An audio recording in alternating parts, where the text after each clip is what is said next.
There's only one place you can hear Jonathan Mosen, and that's right here, the home of the fun guys. This is Mushroom FM. Mosen At Large is coming at you live in just a moment until 5 US Eastern Time, at which point we cut way over to Canada, and Steve Cutway has the early years, and it's more version comparisons. I think he said it's the penultimate one. At 7 o'clock, Dan Sweeney's back with you for another edition of One Hit Wonders. Snow White FM is live with the Snowman at 8, and Gary G has got a little bit of this, a little bit of that at 11. Mushroom FM. Radio with the human touch. You're listening to Mushroom FM. I'm Jonathan Mosen, and this is Mosen At Large, the show that's got the blind community talking. And on the show today, this is the last Mosen At Large live, but it will continue to rock on as a podcast. What will the accessibility team at Apple help you with? We talk unemployment, meet VIP Conduit, and much more. Mosen At Large Podcast.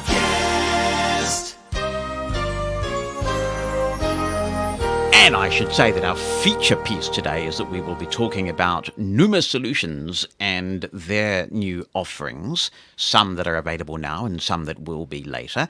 And we're going to have a pretty robust discussion with Mike Calvo about this term blind ghetto product. And you know that pushes my button. If you would like to push some buttons, then you are welcome to get in touch. You can drop me an email to Jonathan, that's Jonathan, at mushroomfm.com. And that email could have an audio attachment with it, or you can just write something down in the good old-fashioned way. You can also call the listener line if you prefer to do that. That number is 864-60-MOSEN, 864-606-6736. And we have the jolly old Twitter fired up. So if you would like to do that, you can tweet with the Mushroom FM hashtag. Just write the number sign and Mushroom FM anywhere in your tweet. It'll get to me and to listeners who are also checking that hashtag. If you happen to be listening on the tube, on the YouTube and the Facebook, then you can leave a comment there as well. Welcome. It is wonderful to have you back again for another episode of Mosen At Large, or if you're listening for the first time, a special welcome to you. Always good to hear from regulars and newbies alike. I tell you, it is early here, early on another Sunday morning as I put this together here in New Zealand. I bounced out of bed when my alarm went off at 4:15 a.m., as I have on a Sunday or a Monday morning during the New Zealand winter for the last 12 years. First with the live Mosen Explosion show, and lastly with Mosen At Large. I have loved every minute of it. And I am truly humbled and quite surprised, actually, given how much choice there is out there, that people are kind enough to listen to this. The big difference these days, of course, is that I now have a high-pressure job, which I love, but which consumes a lot of my time during the week, many, many waking hours, and it, of course, creeps into the weekend too, because a job like this one, it doesn't stop when the weekend comes along. I do think it's good to have hobbies, outlets, when you have a busy job. I think it's good to have them whether you have a busy job or not. Maybe if I was sighted, I would be collecting Harley Davidsons or artwork or something, but for me, my hobbies, Mushroom FM, this podcast, the blind podmaker community that I started recently, they're all important to me because, as well as giving me something different to do, that recharges the batteries in itself, I do feel driven to give something back to the blind community. I figure if I can share what little knowledge I might have acquired about technology, or facilitate some thoughtful discussion, promote blind pride and self-advocacy, and help others in our community to create content, then it's honestly a privilege to be able to make that kind of contribution. So far, Mosen At Large has definitely been the pinnacle, and like many of the things that I've done in the radio or podcasting field, Mosen At Large grew organically, unexpectedly. It was driven by listener demand. Once I stopped hosting the Blind Side podcast, talk contributions to the Mosen Explosion show increased significantly. And ultimately, it reached the point where I thought that I may as well put these talky bits together and publish them as a podcast, which of course caused even more talky bits to come in. And that is how Mosen At Large was born. If you listen to episode 1 of Mosen At Large, and it is still available in the podcast feed, you'll hear me talking about how I wasn't necessarily committing to weekly episodes and setting the expectations fairly low. Eventually, Mosen at Large occupied the full 3 hours of the live show I do on Mushroom FM, and I moved the Mosen Explosion to weekdays, which has worked really well. I put a lot of effort into what I do. The way I think about this is that if you're doing me the honour of listening, then I feel I should show you the respect and the courtesy that you deserve by producing the best quality show I'm capable of. Producing 3 hours of content to a standard that I consider deserving of your time week after week is actually a huge commitment. And then I package it into 2 versions. One for the show that goes out live on Mushroom FM, and the other for the podcast. Now, we get an excellent number of listeners by internet radio standards who tune in to the Mushroom FM version. But even then, the number of people who tune in that way is well below 10% of the listeners who get the podcast. And I understand that, because if I were a listener, I would choose the podcast version as well, because I can speed it up, I can skip from chapter to chapter so that I can bypass bits that don't interest me. It just puts me as a listener in much greater control. Now, speaking as the host, getting up every Sunday morning at 4:15 means that Bonnie and I have to think about what we're going to do with our Saturday nights to accommodate the show, to make sure that I'm not too tired for it. And we've not contemplated getting away for a weekend for a long time, because of my commitment to doing the Mushroom FM show. So, for quite a few months, I've realized that if I want to be the best version of me I can be, I do need to recalibrate my work-life balance a bit. And that's why today's Mosen at Large show is the last that will air on Mushroom FM. I want to be really clear about what I'm saying, about what this means. I am still very much committed to Mosen at Large. Mosen at Large will continue as a podcast, full of contributions, assuming you're still willing to send them in, of course, tech tips, interviews, and all the things that you've come to expect. I may not produce 3 hours every week, which the live show really compels me to do, but most weeks I will publish an episode, and I will try to be consistent about when I publish that episode, because I know that it's become a bit of a ritual for some people listening at a particular time, and they rely on the podcast being there for that. So podcast listeners will notice very little difference, and that is well over 90% of the people that listen to the show.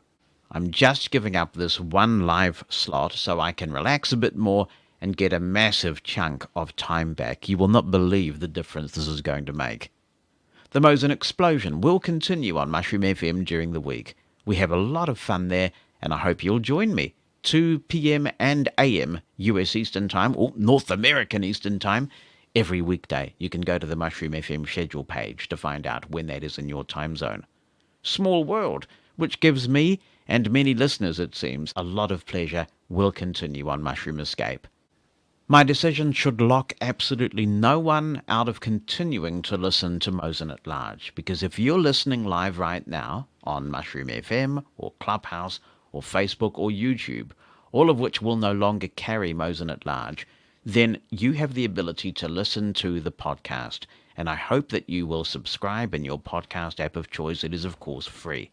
If you go to mosen.org, that's mosen.org, and choose the link there for the Mosen at Large podcast, I've gone into a lot of detail about all the ways that you can hear the podcast. There will definitely be times when there are advantages in being live, where there might be a debate going on, where a range of listener perspectives would be useful in real time. Our recaps of technology events from companies such as Microsoft and Apple are another example.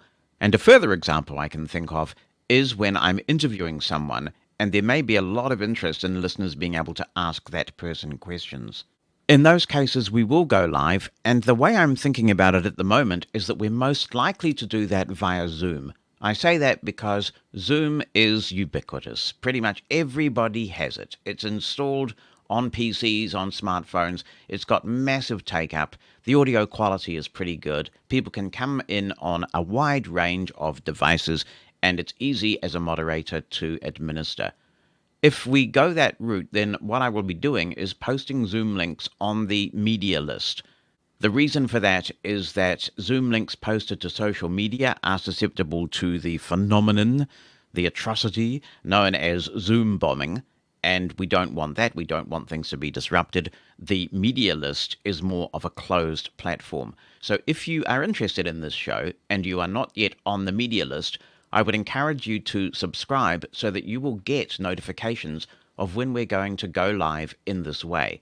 You can send a blank message to media-subscribe@mosen.org to get on there, media-subscribe@mosen.org.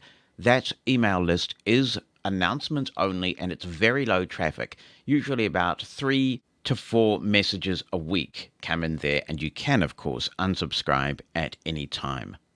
I like to think that with a bit more juice in the tank, the Mosen At Large podcast will be even better. And the great news is you're going to hear something truly epic in the slot if you listen to Mushroom FM at this time, starting next week. Sarah Hillis will be hosting her popular Celtic and folk music show Come By the Hills in this slot. Sarah is a terrific broadcaster, so you're in great hands.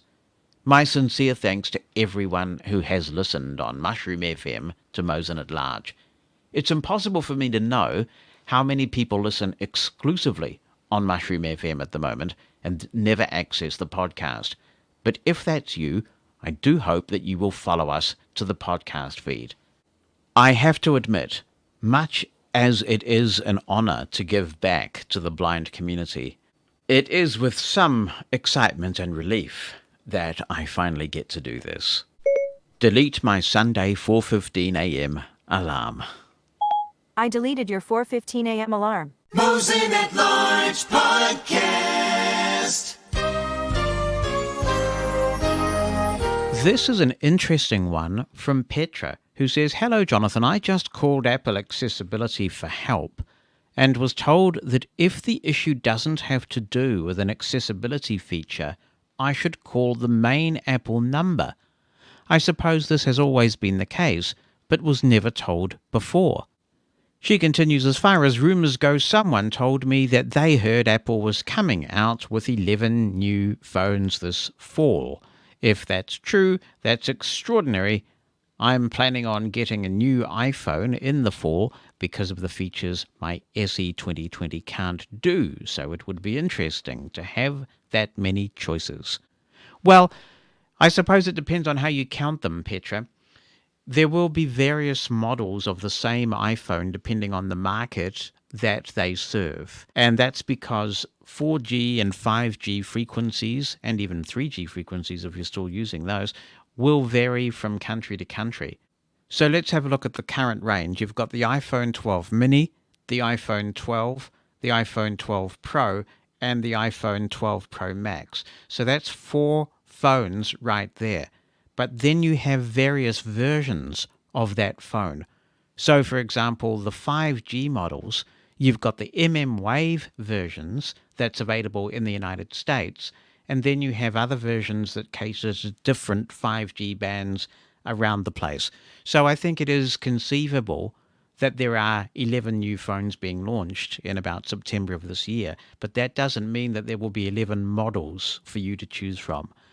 All of the credible data that I have seen indicates, I don't know whether they will call it 13 or not, but we will have, let's say, an iPhone 13, an iPhone 13 Pro, an iPhone 13 Pro Max, and an iPhone 13 Pro Mini, and then you will have the regional variations. So sure, the total number of phones launched around the world could well total 11. But I am interested in the comment that you got, the castigation. You were castigated by Apple Accessibility, Petra, about calling them about something that was not related to accessibility. I'm interested in this. I typically do call the main number. I think I have called Apple Accessibility once, and that was relating to an issue with hearing aids when I got my iPhone 11 Pro Max. And you'll remember that there was a really bad experience at the beginning there for hearing aid users. It was so bad that for the first time I was seriously contemplating sending back a new iPhone, but they did, to Apple's credit, get that one fixed in short order. So I called Apple Accessibility about that, but typically I do tend to use the main number, probably because we don't actually have a number for Apple Accessibility in New Zealand. We do have a number in Australia we can call, and my cell phone plan gives me free calls to Australia, so I think I called the accessibility number in that case. But if that advice is accurate, and not just one grumpy individual that you got, then that would put Apple at odds, certainly with the way that Microsoft does things. I give a big shout out to Microsoft's Disability Answer Desk, DAD for short. Thanks, Dad. Because you call that number and you can ask them about any Microsoft product. It could be an issue you're having with Microsoft Office. It could be something in Teams. It could be something to do with Windows and your computer doing something weird. Whatever it is, as long as you are an assistive technology user, they will talk to you. And the good thing is that they have received extensive training in assistive technologies. So when you call the Disability Answer Desk at Microsoft about anything relating to Microsoft, you don't get this click here stuff. You tell them you're a screen reader user, and so you'll need keyboard commands. They know what JAWS is. They don't say, "Oh, I'm so sorry," when you tell them that you're blind. I have had a very good set of experiences with the Microsoft Disability Answer Desk.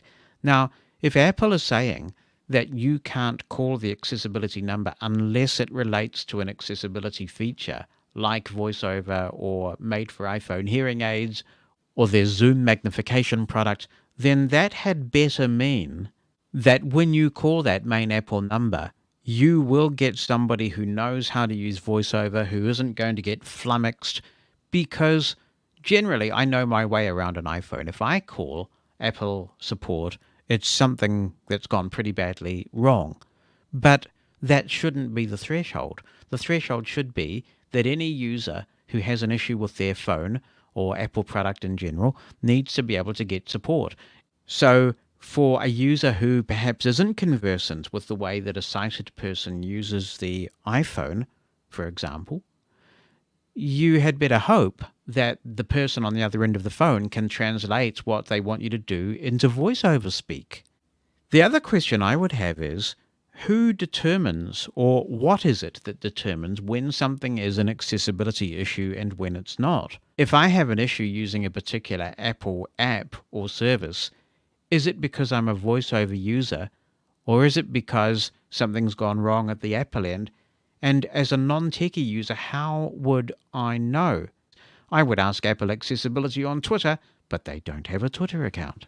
Daniel Jacobs says, I have gotten lots of help from Apple's inaccessibility team. I presume that is accessibility team. I think that might be a typo. I'm hoping it is.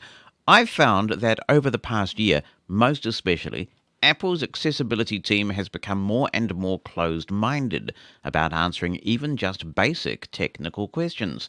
For instance, all I did last week was to ask accessibility at apple.com where iTunes stores its backups on Windows computers so that I can have my iPhone and iPad backups available to me when I synced them to my new computer. Their answer was to tell me that I have reached the email for Apple Accessibility, that I would need to contact technical support.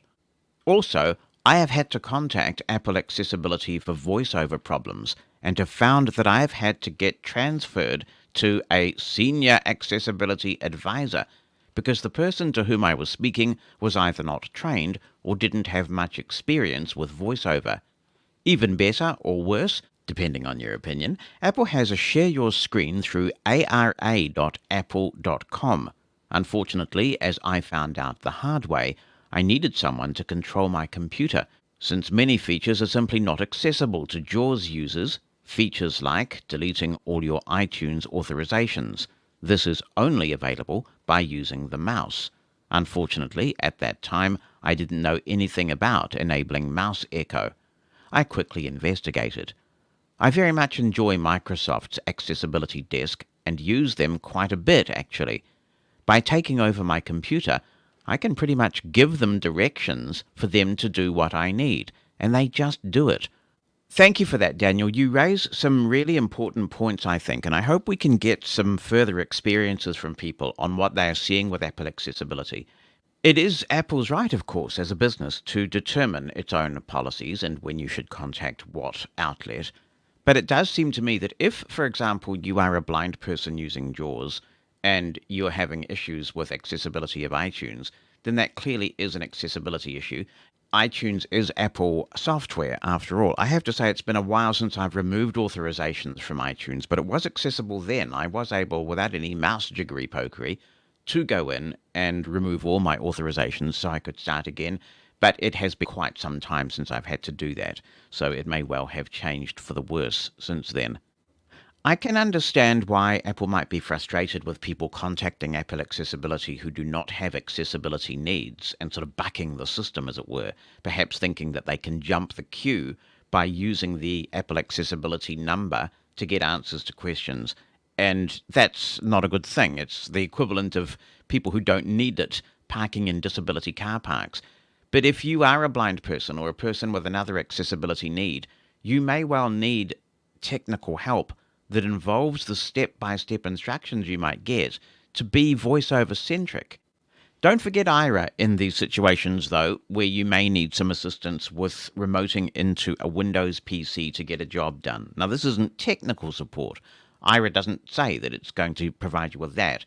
But if you just need a human screen reader and somebody to instruct to click at a certain point, then Ira is brilliant for that. And they do offer 5 minutes free per day. So if you're organized and you have TeamViewer set up on your computer, you can call the Ira agent. You can say, I'd like a quick TeamViewer session, please. You can give them your login ID and a password, which changes with every session. And the agent can log in, and it's amazing what you can get accomplished in 5 minutes. I use Ira a lot for that. So please share, good and bad, I have to say. I don't want this to be a dumping session at all. So if you've had some great experiences with Apple Accessibility and you feel like they've gone the extra mile, I would love to hear about that as well. This is a nice email subject to get. It's hello from a new fan. It's from Shana Sickler, and she says, hello, Jonathan. I only recently discovered your fantastic podcast, so please forgive me if I resurrect a couple of older discussions. First, thank you for your stance against the misuse of the word blind. It's a relief to know that someone else feels as strongly about this as I do. I'm a linguist by training, which means I spend a great deal of time noticing words and how society chooses to use them. As a result, I have often wondered whether or not I've been overly sensitive when I make a point of calling writers out on the issue. However, the more I think about this, the more unacceptable it seems for me to sit back and allow sighted people to use the word blind as a pejorative. Incidentally, the past few content creators I've spoken with about this have been very receptive. So there is hope for humanity. Absolutely, Shana, we have to stand up against this if we want to combat the high unemployment, the discrimination. Unless we demand respect, we're not going to get respect. And using the word blind in such a way disrespects us, and it's got to stop. She continues, regarding disability training for doctors, which someone asked about a few weeks ago, my husband is a physician practicing at the teaching hospital, so I asked him whether or not he received such training, either in medical school or during his residency. He informed me that actually nobody receives training like that. Med students learn how to treat disabled people medically, but not anything much about disability etiquette, for lack of a more concise term. Learning appropriate ways to treat disabled patients mostly happens through experience. I should point out that we're located in the United States, so things may be different in other parts of the world. Finally, about Apple technical support. Yes, that's why I slotted Shana's email in here. I recently needed to contact them because I accidentally enabled screen recognition in a couple of apps, one of which included settings. I still don't quite know how I did that, but there wasn't any way for me to fix the issue myself. My hope was that an Apple specialist could take control of my device and help me disable screen recognition altogether, But apparently nobody at Apple can do that. The agents can see our devices and give instructions, but they can't themselves take over and make repairs. The other experience I had with them was worse. I had a hardware issue which I already knew. I just needed to get someone to make arrangements for me to get my device repaired. Except once the tech I started with realized I use VoiceOver, he insisted I deal with the accessibility team, and things got complicated after that. Thus far, while everybody has been super polite, they haven't been terribly helpful. Well, thank you, Shana. I had a fear that this would happen, that if you start having demarcation issues in a company about when a blind person should and shouldn't talk to a particular department, like the accessibility department, you are going to find people are going to be shunted from pillar to post. That's a terrible customer experience. I do want to come back and talk about the screen recognition. Screen recognition is a very powerful feature. But I have found that when it's on, when it doesn't need to be on, it can have the exact opposite effect from the one that you want. In other words, it can render an app that is actually fully accessible completely inaccessible. I first found this out when I was testing iOS 14, which is the first operating system where the screen recognition was introduced, and I also got a test flight copy of my Parcel app. It's simply called Parcel, and it's a really good app. I put all my packages in there, and it keeps me up to date. It sends me push notifications. It's 100% accessible, and I really like this app. So I was surprised when I got this new test version of the Parcel app to find that it had become fully inaccessible. I couldn't do anything with it. I couldn't add my packages anymore. With something like this, I tend to let a couple of versions go by in case they fix it, but eventually I contacted the developer and I said, I can't use your app anymore. What have you done to it? Ivan, for Ivan is his name. What have you done? He said, as far as I know, I haven't done anything. And I eventually worked out that I had accidentally turned screen recognition on in the Parcel app, and that had completely broken my user experience. I don't know whether Apple can tidy this up in some way, but it was a cautionary tale, and since then I'm very careful about it. Now, you do have control here in terms of the app where screen recognition is on, and if you have inadvertently turned it on, I hope you don't mind if you're a linguist, Shana, that I just split an infinitive there. Anyway, apparently that's not such a sin as some people make it out. If you inadvertently have turned screen recognition on for an app, you can turn it off again, and we're going to show you this. The first thing we'll do is take a look at which apps screen recognition is on for at the moment, and you can enable it for specific apps this way if you want to as well. So to do this, we'll ask Siri to open VoiceOver Settings. Open VoiceOver Settings. And that little plonk tells me that VoiceOver Settings are now open. I'm using iOS 15 at the moment, and it doesn't speak as much as it used to, but what we need to do now is locate this item on the screen, VoiceOver Recognition button, and double tap that. Using on-device intelligence, your iPhone will automatically improve the accessibility of apps, images and text. I'll flick right. Image descriptions off button. Your iPhone will speak descriptions of images in apps and on the web.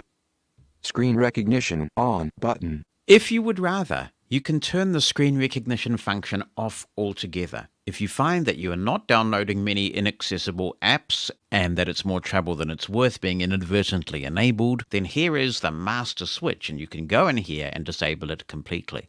I'll double tap. Screen recognition on. This is a bit like the VoiceOver screen. It says VoiceOver on, and then when you double tap, you get into the VoiceOver screen. So now we are in the screen recognition screen, and if I double tap this button now, it will disable screen recognition altogether. I'll flick right. 68.1 megabyte used. Your iPhone will automatically improve the accessibility of apps that have no accessibility information, such as identifying the state of buttons or toggles, and by grouping related items together. In other apps, screen recognition can be accessed through the rotor. I'll flick right. Apply to apps, 3 apps button. If I double tap here, I will get a list of all of the apps that are on my phone. So just to show you that briefly. Apply to heading. 1 News button. There's my first app, which is called One News. It is a news app from a TV outlet here in New Zealand. And all of these apps are listed in alphabetical order. Apple chooses to put numbers at the top, and then you'll go through alphabetically. So you can flick through this, and when an app is selected for screen recognition, it will tell you that it is selected, and you can deselect it on the screen by double tapping it. So it's a toggle. If you double tap it, it'll toggle it on and off. So in this screen, you have two options. You've got the master switch to just get rid of the feature altogether if you don't like it, and you can turn it off app by app. There is another thing that we can do as well, and I'll go back. Apply to apps, 3 apps, button. And back one more time. Screen recognition, on, button. And to get back to the main voiceover screen, back one more time. Voiceover recognition, button. If you want handy-dandy control of when VoiceOver's screen recognition is on and when it's off, you can add it to VoiceOver's rotor. To do that, we need to find this setting here. Rotor, button. And double tap. Selected, characters. Actions available. There are many settings on the rotor, but the one we want to look for is this. Selected, screen recognition. Actions available. I have screen recognition selected, and sometimes I wish I didn't, because every so often the rotor seems to set itself to screen recognition even when I haven't deliberately chosen to set it there, and sometimes I swipe up and I find that I've accidentally turned screen recognition on when I didn't want it on, and that can have unforeseen consequences. So there are times when I think maybe I'll try taking screen recognition out of the rotor, because usually what happens is I turn screen recognition on when I've downloaded a new app and it's not behaving as I want, so it probably isn't too much of a big deal on those rare occasions for me to go in and manually enable screen recognition for that app and give it a try, and then disable it, rather than risk inadvertently enabling it. So we'll give that a shot. But those are a couple of strategies that will hopefully assist with the handling of screen recognition. Jonathan Mosen, Mosen at Large Podcast. Here's an email about a very important topic, which we discuss from time to time, and rightly so. Carolyn Pete is emailing in from Auckland. She says, "Hi, Jonathan. Just thought I would pose a question around this. I am looking for work in the administration/customer services area, and most of these jobs are advertised through employment agencies. They are paid by the employer to advertise the position and then create a shortlist of people to be interviewed by the employer. Often you do not know who the employer is, and you can be interviewed by the agency before you even reach that final list. Also, many of their testing processes are not accessible. Hence, often we are not successful because the agency wants to earn their fee as easily as possible. I wonder if it would be different if it was the candidates who paid the agencies to find them work. Would this give us a better shot at gaining employment? I would be interested in thoughts from your listeners." This is a really interesting question, Carolyn. Thank you so much. I do work with these agencies a lot, as I'm sure you will appreciate, both as the chief executive and also in trying to increase disability confidence of these agencies so that they are more aware of the capabilities of disabled people. I like to think and hope that disability confidence is increasing among this group. And I'm very conscious that even just by working with them, and they're seeing a blind chief executive running an employment organization, that it's just helping by the fact that someone there is doing that. But it is a hard graft. And certainly if they choose to go down the psychometric testing route, and many do, a lot of those psychometric tests are inaccessible. I applied unsuccessfully a few years ago for a CEO gig, and I was put through a battery of psychometric tests. And the only way that I was able to complete them was to have a scribe who would read me the questions and I would dictate my responses. And I honestly think that it put me at a disadvantage, because I think better when I'm at the computer, when I've got time to read and consider, and it wasn't my preferred method of working. And these things get me into trouble, of course, but I did say at the time, I really think if you want to run an equitable process, that you should be asking these questions of everybody. If everybody has to respond verbally, then fair enough. But if I'm the only one that has to respond verbally and in this way, I think I'm being put at a disadvantage, and I kind of grunted.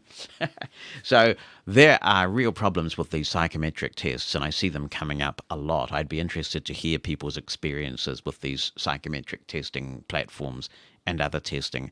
Often for administrative type tasks, they also put you through sample work. So you might be expected to write something or respond to something. And depending on how accessible their systems are, that might really put you at a disadvantage as well.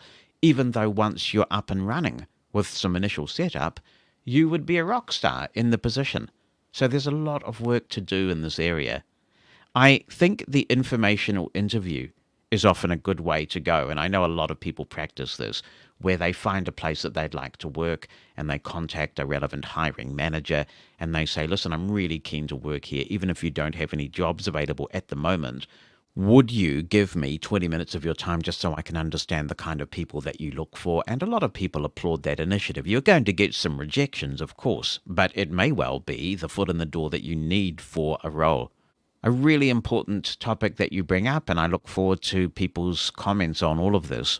Richard Godfrey Mckay is talking about employment as well and says, "Hi Jonathan, I was interested to hear the various contributions on this subject and wondered if some might find my experience of interest. I qualified as a solicitor in 1980 and went about the task of finding work. I went for an interview at one organisation and was asked back into the interview room 3 times to field various questions. On my third return, I took a chance and said, 'It seems likely to me that you like me. I had an Oxford law degree, and I may be wrong, but I suspect that you can't imagine how a blind person can be an efficient solicitor.' I then suggested that if that were the case, I'd be happy to accept an offer of 6 months' employment and leave if the employer wasn't happy with my performance after that time. At the end of my first week, the head of the law department came to see me and apologized for not having understood that a blind person could work as efficiently as his sighted colleagues, and he was happy to confirm my appointment. That was a very big thing to do. One concern I have is that nowadays, with all the equality legislation in force, and which is designed to assist disabled people, no employer would dare to admit that he doubted the ability of a disabled person to perform work for fear of falling foul of equality legislation. Everyone who's been on an interview panel knows that it's very easy to assign another reason for turning down a potential applicant. The story eventually got much better, and I ended up doing the job of the principal legal officer when he retired. Thanks, Richard. I share your concern, and I'm not saying in any way that the new legislation that we have around the world is a bad thing. But I think we do have to be careful not to drive these discussions underground, because it can be counterproductive. And one of the things that we work on, and obviously this is my day job, being the chief executive of an organization that assists disabled people with the challenge of finding employment, we work on what we call positive disclosure, actually front-footing these issues and trying to put people at their ease. It is unfortunate that we have to be in this position because some people don't feel comfortable, don't feel assertive, and we try to assist in those cases.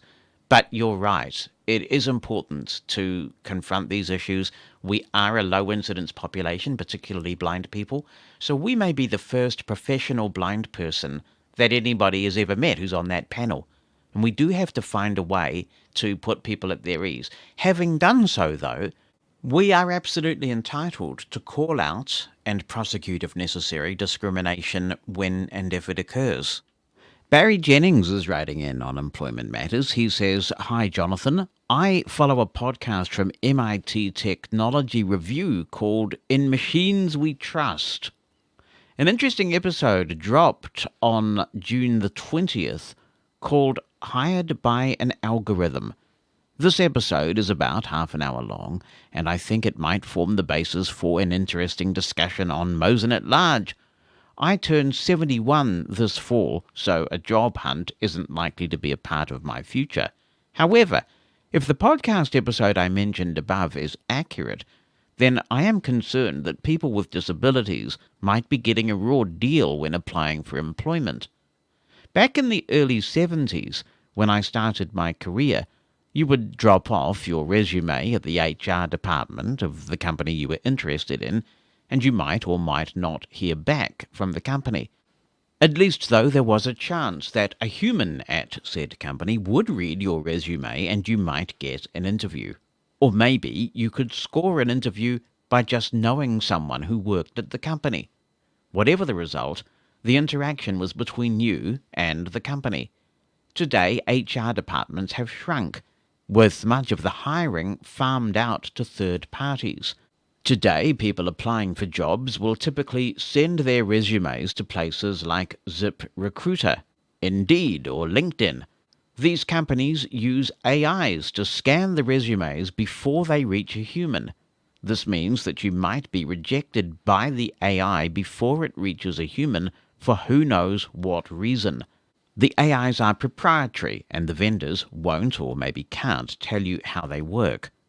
I know there has been a lot of debate in the blind community regarding the disclosure of your visual impairment. Would you be rejected by the AI if you disclose the fact that you are blind? And if you didn't mention your blindness, could the AI find that out anyway, given the casual way data is shared these days? People with disabilities already suffer a bleak situation regarding employment, and I fear the practice of using AIs to scan resumes could make the situation much worse.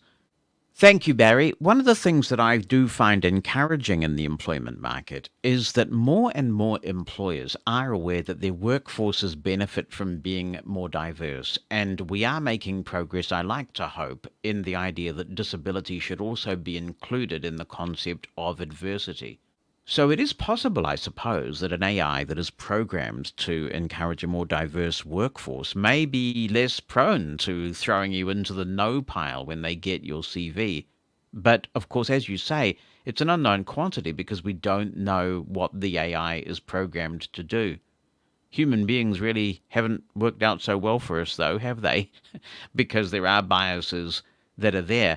I suppose what this says to me, though, is when you're putting a CV together and a cover letter for that application, you have to really look carefully at the job description and wherever possible, use the same kind of language, use the very terminology that is in that position description. If you are going to put together a generic cover letter and a generic CV, chances are higher that it's going to be chucked into the no pile.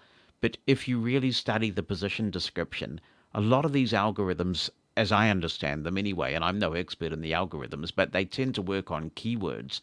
So if you can get those keywords in, it's more likely to make the thing go ping and perhaps get you to the point where a human will take a look. It's a very interesting subject, and I will check out the podcast. Mosen at Large Podcast. Calvo and Campbell.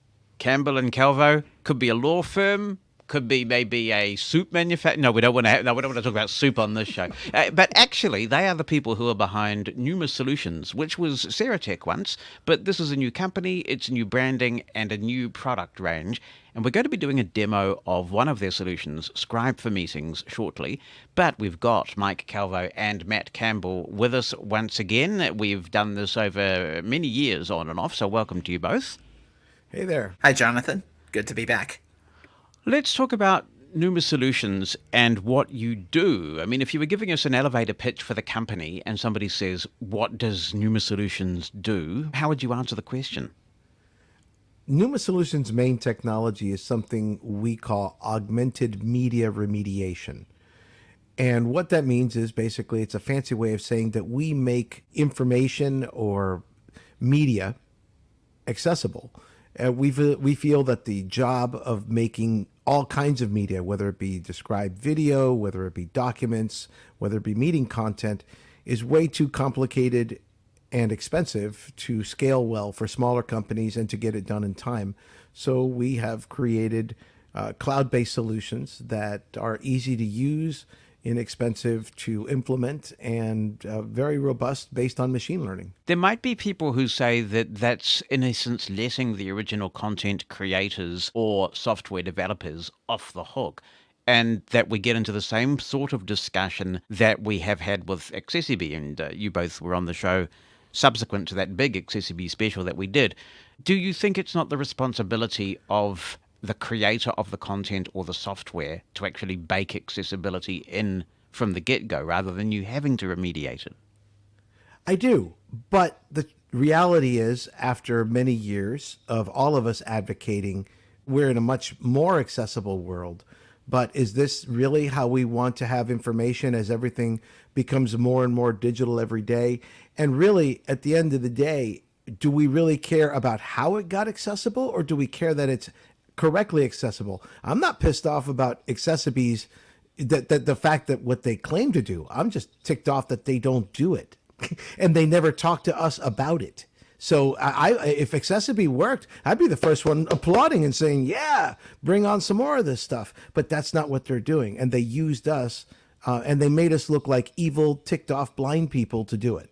So the attitude is entirely different. That's my opinion. Send the hate mail to me. You've got a range of remediation solutions, and we're going to talk a lot about Scribe for Meetings and Demonstrator, but that's just one of a suite of tools. Matt, do you want to tell us about some of the other things that you do? Sure. We're going to talk about Scribe for Meetings shortly, but we also provide remediation for documents in a variety of formats, including PDF. We can take your PDF documents, perform OCR on them if necessary, and preserve the original text if it's already there, and output a tagged PDF or a variety of other formats. And Braille with a capital B, yes.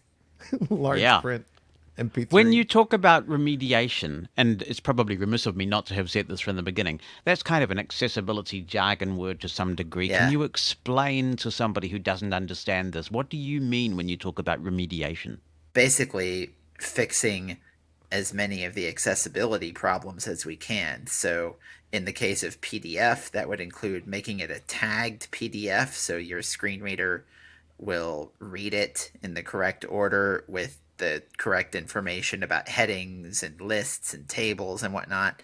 We can also, at your option, automatically add image descriptions using a cloud-based image description service. And this process is fully automated, but we also have an option to send the document to a human to do further corrections if necessary. Yeah, which brings us back to what you were saying before.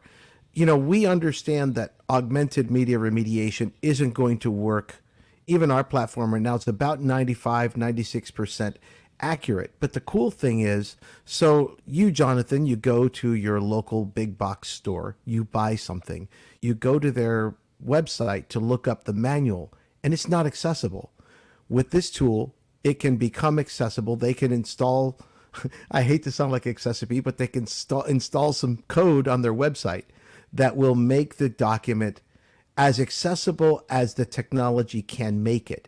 And then if it's not accessible enough, it will give you, the consumer of that content, the opportunity to say, hey, I want a real human remediated document, and then provide a path to full remediation. But it doesn't stop there.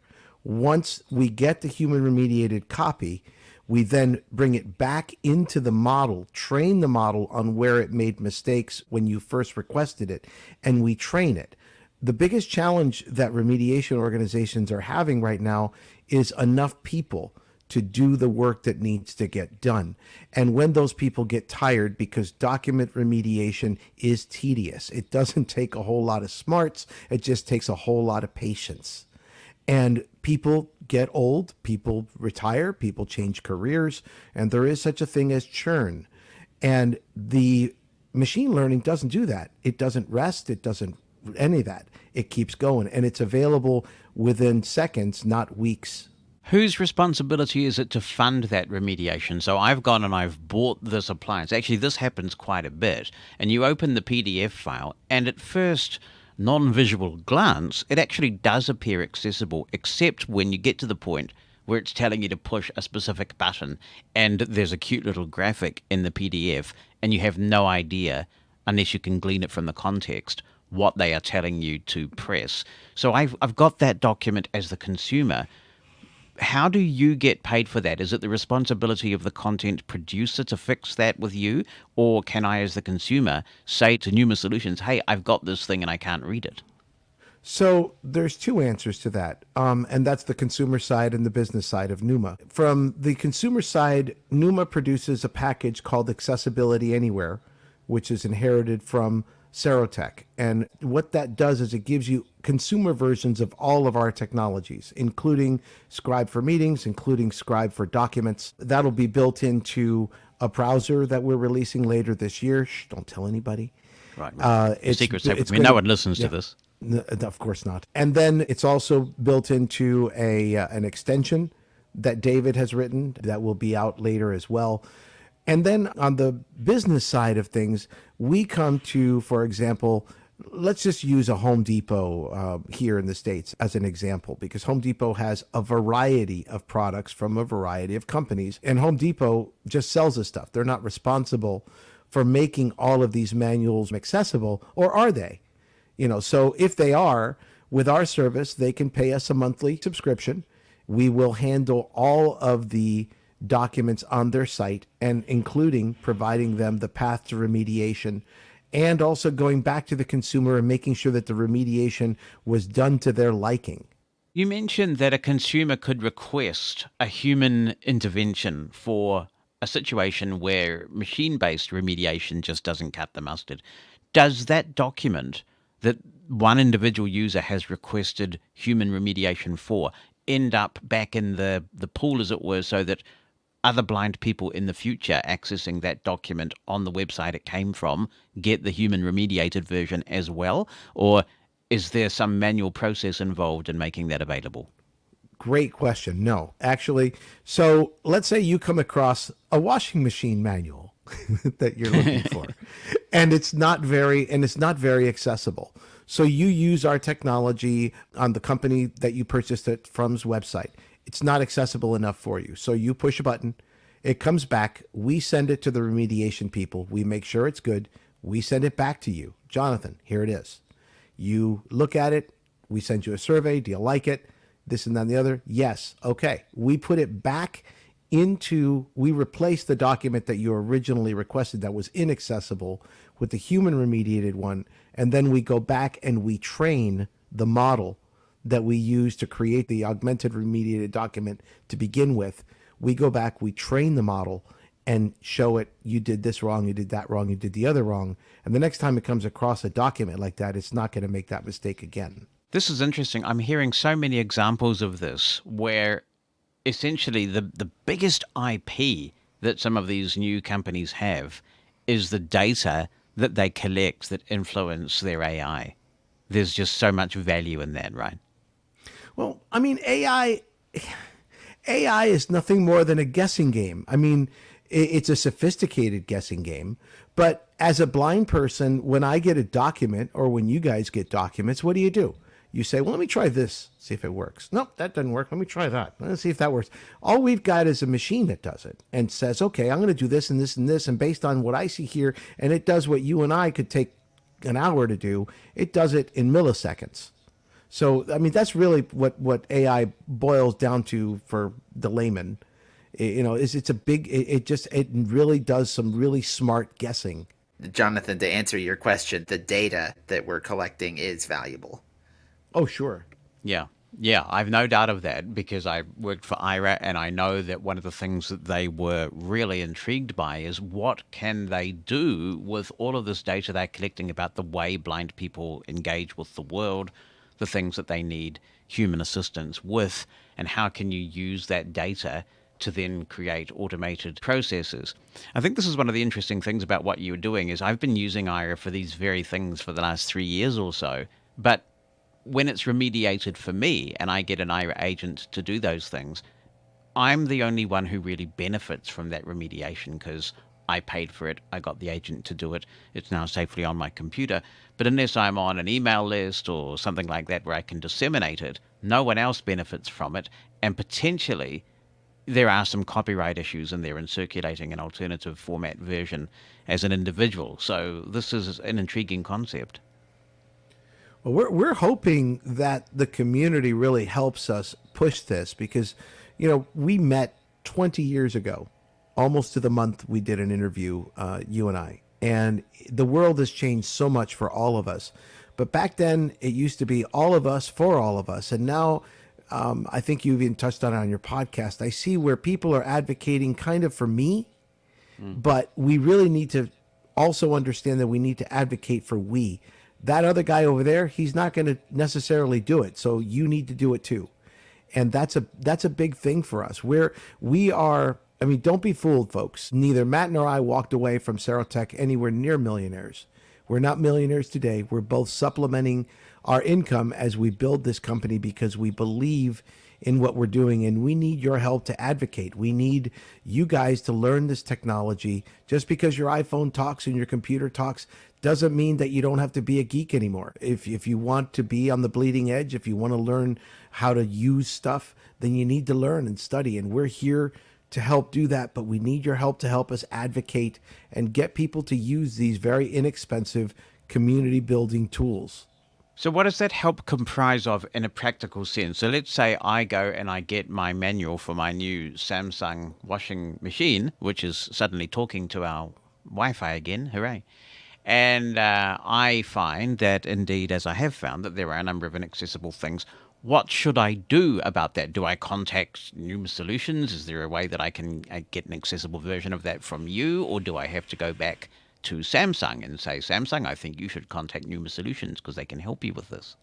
Yes and yes. So the first yes is once we bring, so let me go a little back here. Scribe for augmented document remediation was ready to a certain degree to be released last March. We all know what happened last March, and we put that aside. We used what we had for a program that we released for free called Scribe for Education. And that was because people didn't have access to their resource departments anymore, and you had parents that knew nothing about accessibility trying to teach their print impaired kids at home.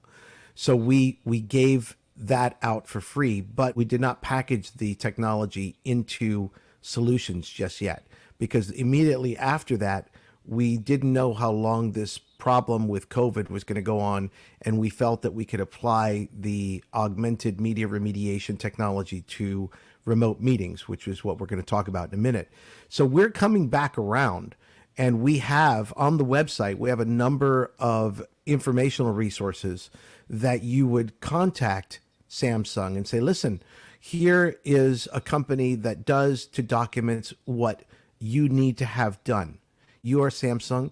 You have probably millions of PDFs that need to have this done. It would cost you, tens of millions of dollars to have it done the conventional way. These people can cut it down to pennies per page, and we can. So you could potentially employ a bunch of blind people to be commission-based salespeople to do that work for you too, right? Sure. Well, we hire blind first. I was actually in a magazine article a few years ago where I said, if you're blind, you have a better chance of getting a job with us than if you're sighted. It's a reverse discrimination. I said, sue me. Good on you. Yeah, because, obviously you've got to spread the word about this solution, and I think explain it in a pithy way so that people understand what it does. So there could be an opportunity for commission-based sales as you ramp up, I would have thought. For sure. So let's talk about Scribe for Meetings.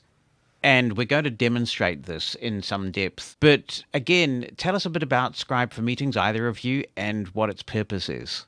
As I'm sure many of you are aware, when you're in an online Zoom meeting or any other online meeting platform, and the presenter starts sharing their screen, that shared content is currently completely inaccessible. So this is the problem that Scribe for Meetings solves. And all the meeting presenter has to do is upload their slides. We currently only support PowerPoint slides. We'll be working on supporting other forms of shared content, but we're starting with PowerPoint slides because that is the most common. So a presenter can upload their PowerPoint slides to our cloud service, and then you as the attendee will have a link that you can open in your web browser alongside Zoom, and we will give you real-time access to those slides as a fully accessible web page during the meeting. We use Teams internally in my organization, but most of the external things I do are still done with Zoom. So I immediately see the benefit of doing this in Zoom. Doesn't Teams have a way of doing this to some degree with a PowerPoint presentation? I have heard that if you're sharing your screen, there is a way to make the PowerPoint presentation come alive for a screen reader user. Is that correct? It does, but I'll tell you, in the time that I was at Microsoft, and especially in the last several months that I was there when we were doing remote meetings all the time, the only Teams meetings where I saw the presentation were being done in the accessible way were the meetings being presented by the product managers on my team, the Windows accessibility team. Even the other developers on my team did not do the presentation in the accessible way. So I'm not sure why, but apparently the accessible way of running a PowerPoint presentation in Teams is not the most natural way that everyone does by default. See, here is where we go back to what you were saying earlier, Jonathan. Do we really care how it gets accessible, or do we care that it's accessible? And here you've got a way for Microsoft to make documents accessible, but I'm sure in their very Microsoftian way, it takes, you got to stand on one foot and look at the sun properly, and the wind and the moon and the wind and the everything's got to be aligned properly. And there's a learning curve to it with the solutions we're making and we're producing, and this includes Teams later on, very soon, hopefully, that these are seamless solutions that will allow a presenter to do what he does and, just make a couple of normal clicks and just include us, as opposed to having to redo everything in a specialized way and know how to do it. In particular, note that with Scribe for Meetings, the presenter needs to upload their slides in advance, but they don't need to do the screen sharing in any special way during the meeting, and they don't have to run any software during the meeting. They do need to allow what we call the Scribe for Meetings bot to come into the meeting, and even that is only applicable if your meeting has a waiting room. And I'm sure you'll get to all that during the demo, but they really don't need to do much of anything special during the meeting once they've uploaded their slides. And that is not the case with the current solution in Teams. Just while we talk about the Scribe for Meetings bot, obviously there are some situations where a lot of presentations are highly commercially sensitive and a lot of Zoom meeting content is highly confidential. What assurances can you give about the Scribe for Meetings bot? What is it actually doing? The bot is watching what is being shared on the screen and matching that content with one of the slides that the presenter previously uploaded. The bot does not record the screen shared content or any other aspect of the meeting. Yeah, we don't store any of that anywhere. No. And once again, we've got two scenarios here. One is that you could be with an organization that really has a desire and, in fact, in many cases, a duty to make sure that when they run a presentation in a Zoom meeting, it's accessible. So you're pitching to those organizations, and rightly so. And then there might be people who meet with many organizations who very seldom encounter a disabled user, and so it's the user, the attendee themselves, who is blind, who wants to take that passport, if you will, that remediation passport with them and say, because I am attending this meeting with you, I want you to send me this PowerPoint presentation or whatever, and this will go on my Scribe for Meetings account. Right. Like we were talking about the documents earlier, exactly the same thing, with a couple of minor advances, because we've developed that more for Scribe for Meetings. On the Scribe for Meetings website and on the Numa website, we have something called the Self-Advocacy Kit, or the SAK. And what it does is it allows a person to send one of 10 letters to an organization that they frequent to encourage them to make themselves accessible. But we don't stop there. We also empower the print-impaired attendee to also give them a pass, very similar to what you gave us today to come onto CleanFeed and say, hey, click on this link. upload your PowerPoint presentation, and that's it. And the PowerPoint presentation does not need to be accessible. It does not need to be marked up for accessibility. I don't know if the one that you use for your demo is or not, but had it not been, we would do all of that for you. What are you charging for Scribe for Meetings? For individuals, it's $25 a month or $250 a year. If you are a member of our Accessibility Anywhere community on the Saro software, it is included for free.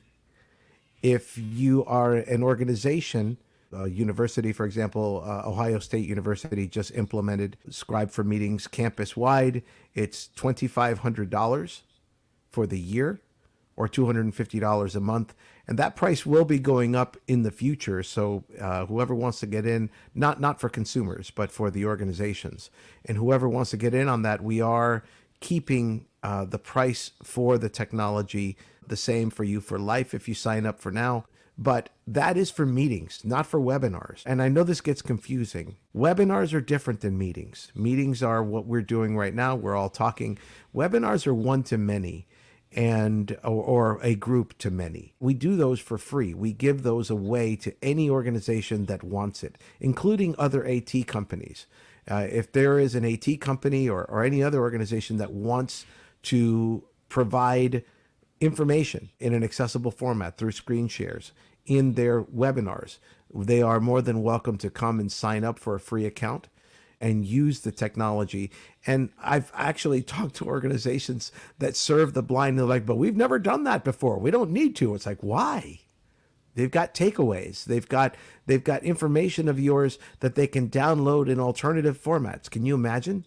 And the freedom in that. So please encourage your AT companies, any company that is going to do a webinar, to come to us, and we will do it for nothing. That is very generous, but an interesting business decision, because the organizations that can afford a Zoom webinar license are probably the ones that can most afford to pay you. Well, what we're hoping for is, it's kind of that Kool-Aid mentality, I guess. We're hoping that it becomes ubiquitous enough that people start asking for it en masse. But if we've got a chicken and an egg scenario there, where if an organization doesn't see the need, they're not going to buy it. And if the consumer doesn't feel the need, they're not going to advocate for it. You know, I have to ask these questions because I'm a pain in the butt journalist. So I want to see how much I can talk about the roadmap. When do you think this will start working for other platforms besides Zoom? We plan to implement support for Teams before the calendar year is over. Other platforms will follow, but I can't commit to a timeline for those. You did mention, and given that there is no one listening, we can pursue this a bit more. You talked about a browser. Now, I find this interesting because you and I, Mike, have a fundamental disagreement over a term that you loved to use some years back about so-called blindness ghetto products, which, as you know, I find deeply wrong and offensive.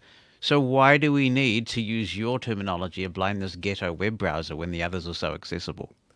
So Blind Ghetto, first of all, was totally made to be very offensive. It is. It should piss you off every time you hear it. It does. Because it is. It is. And it probably doesn't do your business model any good. No, it was a term Chris Hofstetter and I came up with many years ago, because it's how we felt every time we needed to jump through all kinds of crazy hoops to get anything done in these closed garden technologies that cost tens of thousands of dollars to buy, or thousands and thousands of dollars. So it's Blind Ghetto does not mean that it's for blind people only. There's many of these, with the exception of the price of them, some of these new technologies that are based around Android that are being put out by HIMS and stuff are great. Your Mantis keyboard is an amazing product. I would never dare call that a Blind Ghetto product. But things like the Sacred L Braille, that to me is the definition of a ghetto product. No, that is really interesting. I fundamentally disagree with that. Because to me, but I'm going to take you on about it, because to me... I'm good. I'm saying I don't get mad about disagreement, though, which is cool. The L Braille is a laptop without a screen, and it's a laptop that permits a blind person to have a much more portable device than anyone else, precisely because Braille is an advantage. And with Braille, Sure. you only Agreed. need 8 keys and a space bar. It's going to go for much longer on a battery than any other laptop device out there in the sighted market. Is there anything necessarily wrong with having a product that is designed to meet a specific market? Don't we owe ourselves the respect to say we're entitled to products that meet our specific needs as much as anyone else? I mean, if look at the Chinese market, for example, the iPhone has a specific model and specific features for China. Would you call it a Chinese ghetto product? That's a political discussion, but with respect to what you're saying, Well, pick any other market. I mean, there are certain areas where Apple does certain things for specific geographical markets. So why should a geographical market be treated differently from a market based on need? well, even with China, if you want to get the latest iPhone, you're not going to pay any more than everybody else. But if you want a ghetto product, you're going to pay multiples of what other people are paying for a similar device for the mainstream community. Also, the upgradability of this technology is horrid. The out of the box specs suck for the money you pay. And then the upgradability of it is terrible. And the only way that it's going to work properly for the majority of the time, if you're using the Braille input, is if the software underneath has been rigged to work that way. So again, it's not a transparent solution. It's not a side-by-side solution. You still got to go to a special place to get it. You still got to go beg and plead here, at least in the US, and get a government funding organization because very few people can afford that. And if you're getting a Braille device, you've got to get the maintenance for it because we all know they break down. So there's a number of things that are holding it back and keeping the community in bondage. Thus, it fits, in my view, as a ghetto product. But you know that the reason why those costs are higher is because you're spreading the cost of manufacture across a small number of units. I would argue to you I call BS. that this is another form of remediation. And that you saying this is absolute hypocrisy given the work that you are now doing. Because a blind user of an L Braille is simply having their Braille-related needs remediated, and there is a cost to that remediation, and you are charging us, or the businesses you want to work with, a cost for the remediation that you're involved in. So aren't you doing a blind ghetto product yourself? It's an interesting way of looking at it. By the way, just in defense of the L Braille, I use the L Braille as, I mean, there are other devices that we could throw rocks at too. I have no axe to grind against the L Braille. It is not like the stupid Intel reader that was put out a few years ago, which I wrote a scathing article about. So I have no axe to grind against the L Braille in particular. I just pulled that one out of my head as an example. But no, I don't believe that it's the same because I believe, first of all, I'm not charging our community. I'm not fleecing the community or any government agency to provide a product that can be that's needed. But that's a for our creature of the community. business model, Mike. So here in New Zealand, in Europe, as I'm sure you're well aware, in countries like Colombia, where I know you have spent a little bit of time in recent years, you know full well that what goes on there is that governments realize that it is their responsibility to level the playing field by giving a blind person the technology that they require to be as employable, as productive as they can be. The fact that the United States may struggle in this area does not make that technology bad or wrong. It makes the US system deficient. I agree partially with what you're saying there. First of all, yes, the United States system is deficient, and I'm not familiar with neither Europe nor New Zealand's way of dealing with just people that are at home. I'm not talking about somebody who's looking for an education or someone who's looking for a job. You know, there are many people who need a Braille note or whatever just to take notes when they get a phone call. They can't get one here because they can't get a job because, you know, the overwhelming job availability in the blindness community, it's not possible. So it is an elitist thing. The market, I call BS on the spreading out over a small market. I think these companies have coerced to keep that technology very expensive. And I find it hard to believe that in this day and age, we're still dealing with the piezo Braille cells or whatever the hell they're called. You were the product manager You know what they're called. Yeah, the piezoelectric cells, yeah, yeah. you So know, if that there are- was a viable alternative, it's an open market. I mean, you or anybody could come in and disrupt it. And in fact, the proof that it is very difficult to disrupt is in orbit research, where a bunch of agencies got together and said exactly the nonsense that you are saying, that established assistive technology companies are trying to fleece everybody. So we are going to collaborate, we're going to get together, and we are going to come out with a refreshable brow display that kicks their butt. And the reality was, it was way more difficult than they imagined. There have been various iterations of it that are problematic, and I think that is disrespectful to blind people who just want their braille to work. Even the thing they have now is noisy. If it's as simple as you say, why has no one not just come in and disrupted it? But there's there's an interesting point you bring up about the orbit, because I have one. I am in no way, shape, or form as heavy a Braille user as you are. In fact, I admire how you use Braille, but I do need Braille from time to time. So for me, $500, $600 for a Braille display fit just fine. It fit into my budget, and it gave me an option. So it is a product for us as a, for blind people, and it's an economical one. I'm not held hostage to having to pay the thousands of dollars that it costs. Now, the cost of Braille has come down significantly from where it was, when we started 20 years ago. Indeed. I'm very proud of the fact that I have been a product manager who has led 2 separate Yes, sir. 40% reductions in Braille display Yes, sir. costs. Yes, sir. And Absolutely. I'm not No. saying to you that I'm knocking the orbit either. I think it's great that they got there. But the point I'm making is it was much harder to get there than anybody ever said it was going to be. And also that even It's now, right up there with, why don't you sell it to Zoom? No, I feel you, man. I mean, It's noisy. Again, I don't believe that we have the amount of holding people hostages to platforms, to proprietary, lesser technologically advanced platforms that we used to in our community. But that's a motive, Mike. It's holding people hostage is just nonsense language. How is the fact that I need an L Braille to go about my job being held hostage to anything? It's just a consumer preference that I'm expressing. But if I need an L Braille just to do things at home, and I don't have a job, I can't afford that L Braille. That No, L Braille, and that is so it's an elitist product. No, it's not an elitist product. It's an outrageous situation that advocacy hasn't taken care of the fact that we acknowledge that blindness does come with specific costs, that investing in this technology so that anybody Fair. who needs it can that's a have fair it response. is an investment that will actually return dividends, because the tax that an achieving blind person will pay if they have the technology that they require to succeed will well and truly repay the investment in the technology that they were given in the first place.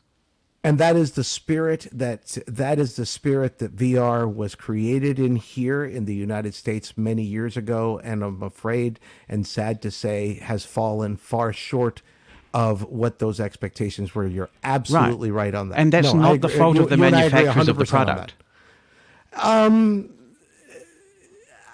I'm not going to get into that 100%. It does when you deal with government agencies, that when you come to them, for example, with a lower cost screen reader that may not fit the bill for everything, but it does give choice. And they say, well, it's not a JAWS, or it's not a this, or it's not a that, so we don't do that. Accessibility isn't JAWS specific, it's accessibility specific. And I can tell you that from personal experience with trying to break into government markets with system access, which for many low end of the pool people, which were people that need very little, that were only capable of very little training or could afford very little training, the government agencies just didn't buy it because it wasn't JAWS. And I completely agree with you about this, that one of the technology And that was challenges, here, by the way. One of the challenges that we have is that when there is so much more choice out there, it's difficult for funders to keep up. And so they say, I mean, let's take JAWS as an example. We buy JAWS. We always buy JAWS. No matter what the need of this individual is, we will buy JAWS. That is shortchanging the individual who may Amen. have quite a different need. So I agree with you about that, but that to me is a separate issue. But it's a good discussion. But my question was all the way back then: why Dude, do I miss we you, man. need? I miss you, bro. I miss you so much, man. We used to have these conversations whenever we meet up at the conferences, man. Thank you. Thank Oh you. well, Thank we can have the discussions. Why do we need a blindness-specific browser from Numa Solutions? Matt, I think that you should give the tech side before I give the philosophical. People are probably like, "Shut up about the philosophy already." Sure. So the short answer is the convenience of having all of the features that can make web browsing easier for us integrated in one place. So this includes, first of all, of course, the Accessiby extension, which we previously discussed on the podcast, is built into the browser. We have an integrated ad blocker, an integrated reader mode with smart default behavior where we will automatically detect whether reader mode is appropriate for the website that you're visiting and turn it on for you. Seesaw. For yes, the community supported accessible web is our service for letting the community contribute labels for images and other things. The browser UI is optimized for us. So for instance, when you're tabbing through the web page and you get to the end of the content, we will wrap around back to the start of the content instead of taking you to the tab bar or whatever Edge or Chrome is doing this week. You can get to the browser UI with a hotkey, and we keep that UI very simple. So it's really just... It's based on Chromium too. It's based on Right. Chrome. So it's going to feel like Chrome and Edge. Yes, but with the convenience of having all of these features that we've just talked about already there by default. It's similar to the argument that we made when we were first starting to talk about Freedom Box back in the day. You can assemble all of the pieces that you need for a productive and enjoyable online experience from various places, or you can get it all in one convenient package from us. And if I may weigh in a bit on the blind ghetto discussion, one difference that's worth keeping in mind between this software and the hardware products that we were talking about earlier is economies of scale are much more of an issue with custom hardware Yes. than with custom software. So with custom hardware, it has to be more expensive just because it's manufactured in such smaller quantities. That doesn't have to be a problem with specialized software. I think that might depend on support, though. I think if you are really supporting somebody on the job and you are employing a good team of tech support people and good training resources are being maintained, then that is an area where you do have fewer customers to spread the cost of tech support. With UI automation and things, it's not that hard these days to throw a screen reader together. What's the challenge, though, is when your livelihood depends on it and you need to call someone. For a browser, well, first of all, this browser is free, and Right. and it is a vehicle that we will use to also upsell stuff to people. You know, Yeah. our other technologies. So there, Right. there, I there interpreted is Matt's comment as a bit more general, just going back to our previous discussion. So Yeah. that's why I was commenting on that. But yeah. All right. Let me ask you about updates to this browser, because Chrome and Edge get updated on a fairly regular basis. Does that mean that since you're using the Chromium engine, does that mean that you'll just hook into the Chromium engine updates and those underlying engine updates will come thick and fast as well? Yes, we will keep up with updates to the Chromium engine. Our browser is based on a popular and well-funded open source project called Electron, which is based on the Chromium engine, and Electron puts out a major release for every other major release of Chromium. So I think the current one is based on, so let's say the current version of Electron is based on Chromium 90.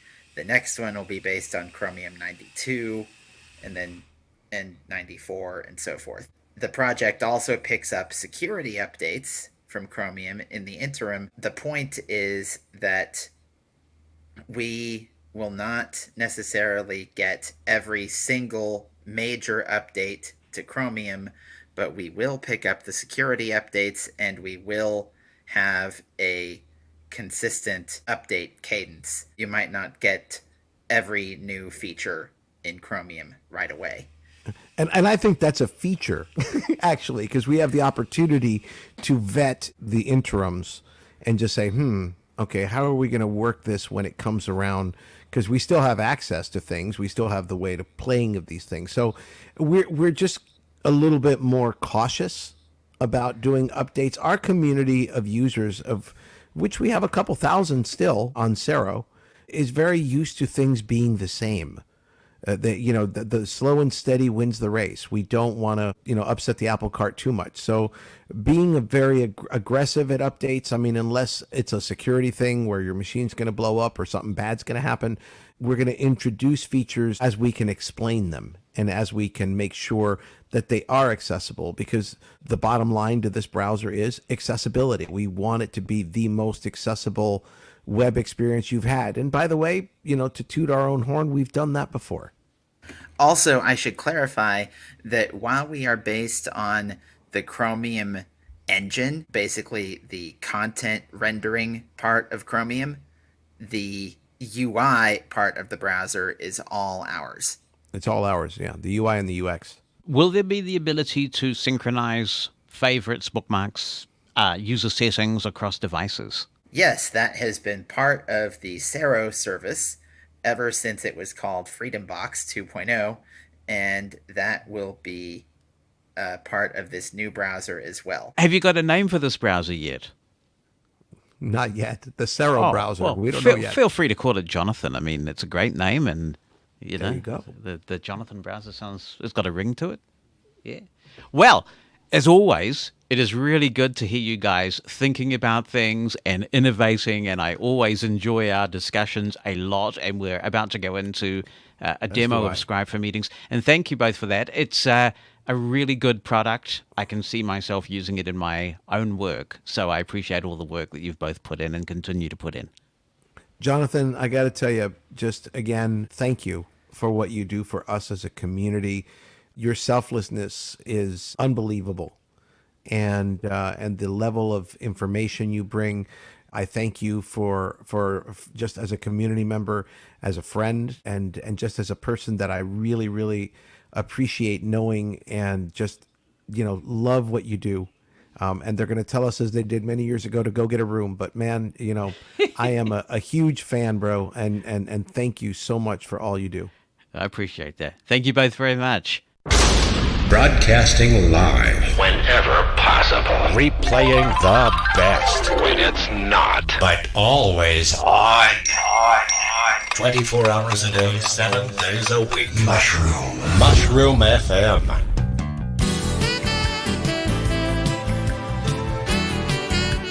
Mosen At Large Podcast. To demonstrate Scribe for Meetings, I'm going to use two computers. With the first computer, I'm going to run Scribe for Meetings, schedule my Zoom meeting, do all the things that a host of a Zoom meeting would do. And then on the second computer, I'm going to come in as an attendee of the meeting. I want to receive the accessible experience. To make this easier, we've got a British accent on the Scribe computer, the host computer, and we have an American accent on the attendee computer.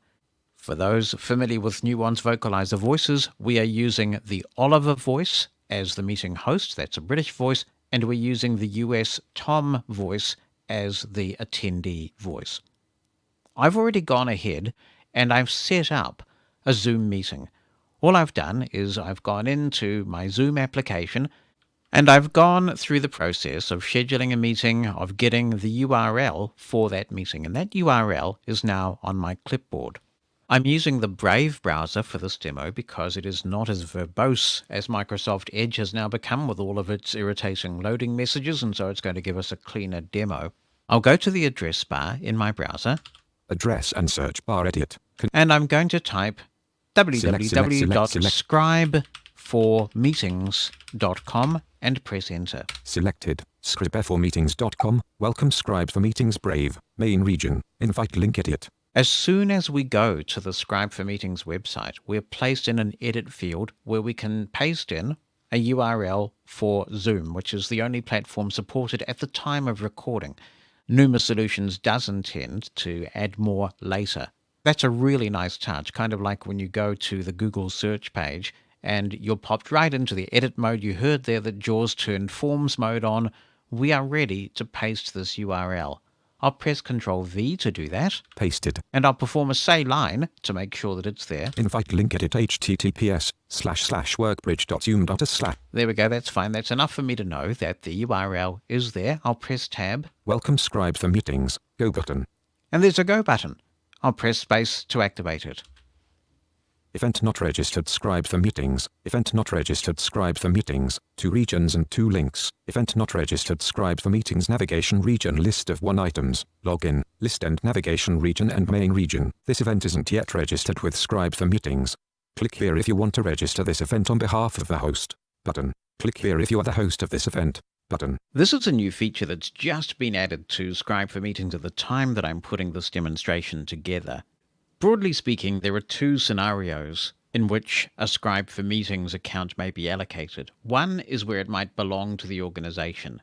And that would be appropriate if your organization does a lot of meetings where accessibility is important, and it should be important to everybody, of course. The other scenario is actually one that I'm confronted with, and this is that you attend meetings every so often with a range of organizations, and you'd like your Scribe for Meetings to be a kind of an accessibility passport that goes with you, so that when you're going to attend a meeting with an organization you pop into once in a while, you can say, here are my requirements, I'm going to register this meeting on your behalf. In this scenario, though, I am the host of the meeting and will push the appropriate button. Main region. Email edit required invalid entry. Now I'm being given the opportunity to log in, and once again I'm popped right into that form field where I can type my email address that's associated with Scribe for Meetings. Required. I'll press Tab. Login Scribe for Meetings. Verify button. And I'll press space to verify. Please check your email for a link to verify your address. Verify. Required edit Jonathan. Please check your email for a link to verify your address. Once you've received your link, please activate it to continue. For now, you may close this page. Main region end. This technique is one that I've seen coming up more and more often now. I use a service called StreamYard, and they do this as well, where when you log in from a new computer, you don't have to remember your password. You simply type in your email address, you fire up your email client, or if you use a web-based client, you can go to the web page for your email client, and there's an email there, and you authenticate that way. It's elegant, it's a really good system. And my suspicion is that if I Alt-Tab into my email client... Inbox primary mail Outlook. And let's just go to the bottom here. Scribe for Meetings, please verify your email address Tuesday 6th. There it is. So I will press enter on this email. Hello, thank you for your interest in Scribe for Meetings. Please activate this link to verify your email address and begin using Scribe for Meetings. Thanks again, and we hope you find Scribe for Meetings useful. The Numa Solutions team. All right, we'll go back to activate this link. Activate this link to verify your email address link. And press enter. I'll navigate to the first heading on the page. New event heading level 1. And we'll read from here. New event. To make your event accessible, all you need is a PowerPoint slide deck. Scribe for Meetings also supports multiple slide decks in a single event. Your content will be ready to launch within 5 minutes for a typical slide deck. No knowledge of creating accessible documents is required. The host does not need to run extra software on their device, and content can be uploaded as little as 5 minutes before the meeting. Step 1. Give your meeting a title. Title. I will navigate this form. Main region. Title edit.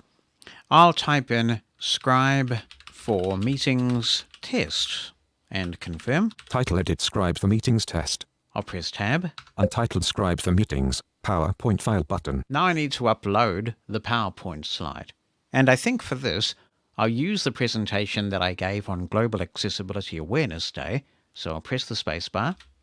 Open dialog, file name, edit combo. And I will navigate to the place where I keep speeches and presentations. And now I'll press G. GAR 2021.pptx, 12 of 24. There's a PowerPoint presentation for Global Accessibility Awareness Day, abbreviated to GAAP. I'll press Enter. Untitled Scribe for Meetings Brave Unavailable, Main Region, PowerPoint File button. And now we'll navigate down. Heading Level 2 Step 3 Optional, Customize Settings. Language. Combo box automatically detect. Add image descriptions checkbox checked. Allow attendees to download accessible versions of slides checkbox not checked. I'm going to check this box so we can take a look at the accessible versions that Scribe for Meetings generates. Allow attendees to download accessible versions of slides checkbox checked. And then we'll go down again. Done button. And there's the Done button, so I'll press that. Done button. Now at this point, the slideshow is uploading. Untitled Scribe for Meetings Navigation Region. Graphic visited Scribe. Adding image descriptions ... 66, 100. Preparing accessible slides ... 22. Now, as this goes on, I am not touching the computer. 88. Your accessible slides are now ready. And that was simple, wasn't it? Visited link graphics Scribe for Meetings test heading level 1. Your accessible slides are now ready. Link optional, add more slides. Below is a message that you can include in your meeting invitation or manually send to any print-impaired participants. Read-only edit for print-impaired participants. The on-screen content in this meeting is accessible through Scribe for Meetings. Follow this link to use Scribe for Meetings. Blank, https://scribe4. And we won't disclose that URL, but I'll go down. Copy to clipboard button. And I will press the spacebar to copy this to the clipboard. OK button. I'll press Jaws with B to read this dialog box. Scribe4meetings.com says, Scribe4meetings.com says dialog, Scribe4meetings.com says, copy to clipboard, OK button, selected. So what you would do is when you're in the chat for the Zoom meeting would be a good place to do this. You could potentially paste this little message into your Zoom chat. If you're concerned that there may be people who aren't familiar with how to use Zoom chat, you can do as they suggest and email this link. It's a self-contained message, so if you've got attendees who you know are blind or low vision and you want them to have this message, you can just paste it into an email and email it to the blind or low vision attendees. A final way you might do it is include this information in notes to your calendar invite. So if you're sending something out through Microsoft Outlook, there is a notes field. You can put as much in there as you like. So you could include the Scribe for Meetings URL in the notes to the calendar invitation. So that is the entire workflow that a host has to go through. Let's just recap, because we've gone through it in slow-mo, as it were, so you understand the process, but it's actually very quick and very simple. First, create the Zoom meeting, which you're going to have to anyway as the host. When you've done that, go to scribe4meetings.com and tell it about that Zoom URL. Then upload your slides, and then in some way or other disseminate to potential blind and low vision attendees the link to the accessible version of the slides. And that's all there is to it. It will only take a couple of minutes, and once it's done, the host can then proceed with their Zoom meeting and completely forget about the fact that they've done the right thing and made their content accessible. It's time to bring in the role of the attendee into this process now, and a reminder that when I'm being the host of the meeting, you're hearing Oliver, the British voice. When I'm being the attendee, you're hearing Tom, an American voice, which will hopefully make it really clear which is which. There's a great old song called I'm Gonna Sit Right Down and Write Myself a Letter.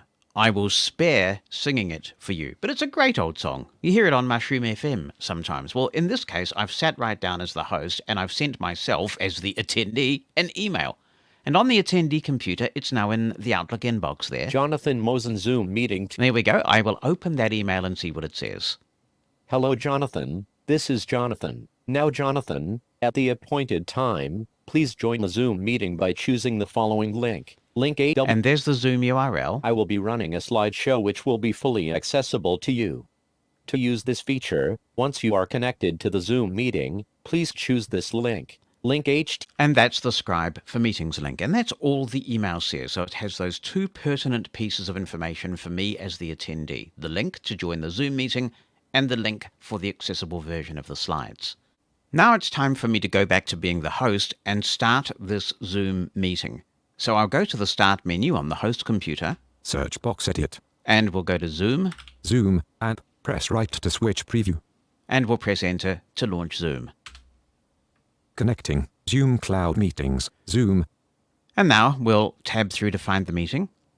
Meetings tab checked selected. Search edit. Zoom. Jonathan Mosen. Refresh button. Upcoming meetings tab checked selected. Schedule meeting button. Meeting topic Scribe for Meetings demo. Meeting time today 7 a.m. 8 a.m. There we go. That's the Scribe for Meetings demo. That's what I've called this meeting. So I will press Enter to make sure it's in focus, and then I will press Tab. Scribe for Meetings 7 a.m. 8 a.m. Now. Host Jonathan Mo. Meeting ID 81. Start button. And I'm going to start the meeting. Zoom. You are no longer the co-host. You are connected to computer audio. You are in the meeting hosted by Jonathan Mosen with 1 participant. Your audio is unmuted. Your video is on. We are good to go, so that's brilliant.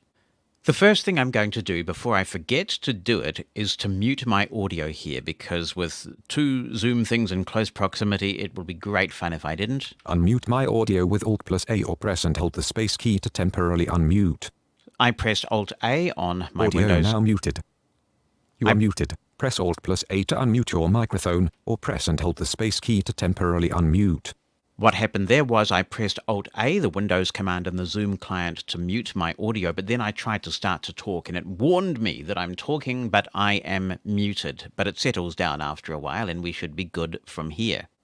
The next thing I want to do is attend this Zoom meeting as an attendee. So to do that, I'll go back to the attendee computer. Link https://workbridge.zoom. And there is my URL for the Zoom meeting. I will press Enter, and I have a different Zoom account on this machine. I'm logged in with my personal Zoom account, which is no longer licensed because I typically use my work one, but it will do for this job. So I'll press Enter. Blank. Launch meeting Zoom. Launch meeting Zoom. Loading complete. This site is trying to open Zoom meetings. Dialog. Cancel button. And this is the first time I've actually come in from a URL on this machine, so it's just confirming that it wants me to go ahead and launch Zoom. Always allow workbridge.zoom.us to open links of this type in the associated app checkbox not checked. I will do that. Checked. And tab. Open button. And we'll open. Launch meeting Zoom. Connecting. Connecting. 7 unread messages. Video preview. This is a new install of the Zoom client, so it's come up with the video preview window, which I normally disable, so we have some options here. Join with video button. Join without video button. Virtual background button. Always show video preview dialog when joining a video meeting checkbox checked. I don't want this to pop up every time, so I'll uncheck the box. Not checked. Now I can press Tab again. Join with video button. And we'll go into the meeting. Zoom. Zoom meeting. Jonathan's personal You are Zoom connected account to is joined the computer meeting. audio. You are connected to computer audio. Okay. Zoom meeting. Tremendous. You are in the meeting hosted by Jonathan Mosen with 2 participants. Your audio is unmuted. Your video is on. Unmute my audio with Alt+. I have just pressed Alt-A to mute my audio because, as you can hear, Zoom I was meeting. echoing back to myself, and now I'm getting the warning You are again muted. that I am muted. We'll have it settle down. So we have 2 participants in this meeting at the moment, and as the host, I will go and have a look at that by pressing Alt-U. Expanded. Participants 2. Jonathan Mosen, host, me, computer audio muted, video on. Jonathan's personal Zoom account, computer audio muted, video on. All is good. We have 2 participants in this meeting, the host and the attendee. Now it is time for me as a meeting attendee to go back to that email where I got my instructions, first about how to attend the Zoom meeting and then about how to get the accessible slides, because I want this all good to go before the host starts to run their slideshow. So I'll Alt-tab into Outlook. Zoom. Launch meeting Zoom. Personal Zoom meeting message HTML. There's Outlook, and we'll go down. I will be running a slideshow which will be fully accessible to you. To use this feature, once you are connected to the Zoom meeting, please choose this link. Link https://scribeformeetings.com. That's the Scribe for meetings URL. We'll press Enter. Opening new tab. Loading page. Launch meeting Zoom. Loading complete. https. This page has loaded, and it is a very simple page. Essentially, there's only one thing you need to worry about here, and that is the Start button. But let's go to the top of the page and read the text. Scribe for Meetings test Scribe for Meetings. Welcome to Scribe for Meetings. Please press the Start button below when the Zoom meeting has started and you're ready to start receiving accessible content. Please advise your meeting host that Scribe for Meetings will be attempting to join the Zoom meeting as a participant. Start button. This is the key thing. When I press this Start button, what should happen is that the Scribe for Meetings bot is going to join the meeting because that's how it knows what's going on with the slideshow. So let's make it happen. We'll activate the Start button. Start button. Scribe for Meetings test Scribe for Meetings. Please wait. Scribe for Meetings is preparing to provide access to the content in this meeting. Scribe for Meetings has joined the meeting. Scribe for Meetings is connected to the Zoom meeting, but there is currently no shared content. A lot of things happened there, so let's review. When we pressed that Start button, the Scribe for Meetings bot very quickly joined the Zoom meeting and observed that there was no content being shared at the moment. We got the announcement from the attendee and the host computer, in fact, that the Scribe for Meetings bot had joined the meeting. We can verify this because we're still in the list of participants. Jonathan Mosen, host, me, computer audio muted, video on. Jonathan's personal Zoom account, computer audio muted, video on. Scribe for Meetings, computer audio muted, no video connected. This is connected with audio muted and there's no need for video, which means that it's consuming a bit less bandwidth. So the Scribe for Meetings bot is here. I'm now ready as the host to share my content. And of course, you can do this in a different order. If the host starts the meeting, say with a title slide, and that often happens, you go into a Zoom meeting, everybody's getting together, the host starts their screen sharing, and there's a title slide on the screen that tells you who they are, what the title of their presentation is, then Scribe for Meetings will cope with that as well. Now I'm going to start screen sharing. I'm going to, as the host, run my PowerPoint presentation. These are the slides that I've already uploaded to Scribe for Meetings. This is the Global Accessibility Awareness Day presentation that I did back in May of this year. I'm going to close the participants list. Collapsed. Participant panel now closed. And now I'm going to run PowerPoint. Search box edit. PowerPoint. Add. Press right to switch preview. Opening PowerPoint. Please wait. I've just confirmed that I'm in PowerPoint now. Presentation 1 PowerPoint. I'm in a blank presentation. I'm going to open my Global Accessibility Awareness Day presentation now, so I'll press Ctrl-O. Open dialog, file name, edit combo, or... And remember, we are doing host functions here, so as the attendee, you wouldn't have to worry about any of this. Explorer app. And we'll go to... Speeches and presentations. And then... GAR2021.pptx. That's the one, so I'll press Enter. Towards a non-disabling society slide. 1 of 9. No selection. And my presentation is now on the screen. But, of course, I want to run this as a slideshow. So I'm going to press F5 to bring the slideshow into view. Slide 1 towards a non-disabling society. Grouped. Now I can Alt-Tab back into the Zoom window. GAR 2021 Zoom meeting. And I am now ready to press Alt-S to begin the process of sharing my screen as the host. Select a window or an application that you want to share. I'll press Tab. Basic tab checked selected. That'll be fine for this kind of sharing. Sharing options list box. Use arrow keys to select content to share. Press Ctrl plus Shift plus Space to select multiple windows list box screen. Share your entire screen. Whiteboard. Launch and share a whiteboard. iPhone and iPad. Share your iPhone or iPad device's screen. Scribe demo Reaper v6.30 registered to Jonathan Mosen. Yeah, well, I'm recording in Reaper. We don't want to share that. GAR 2021.pptx PowerPoint. PowerPoint slideshow GAR 2021.pptx. So it's very important that you share the right window.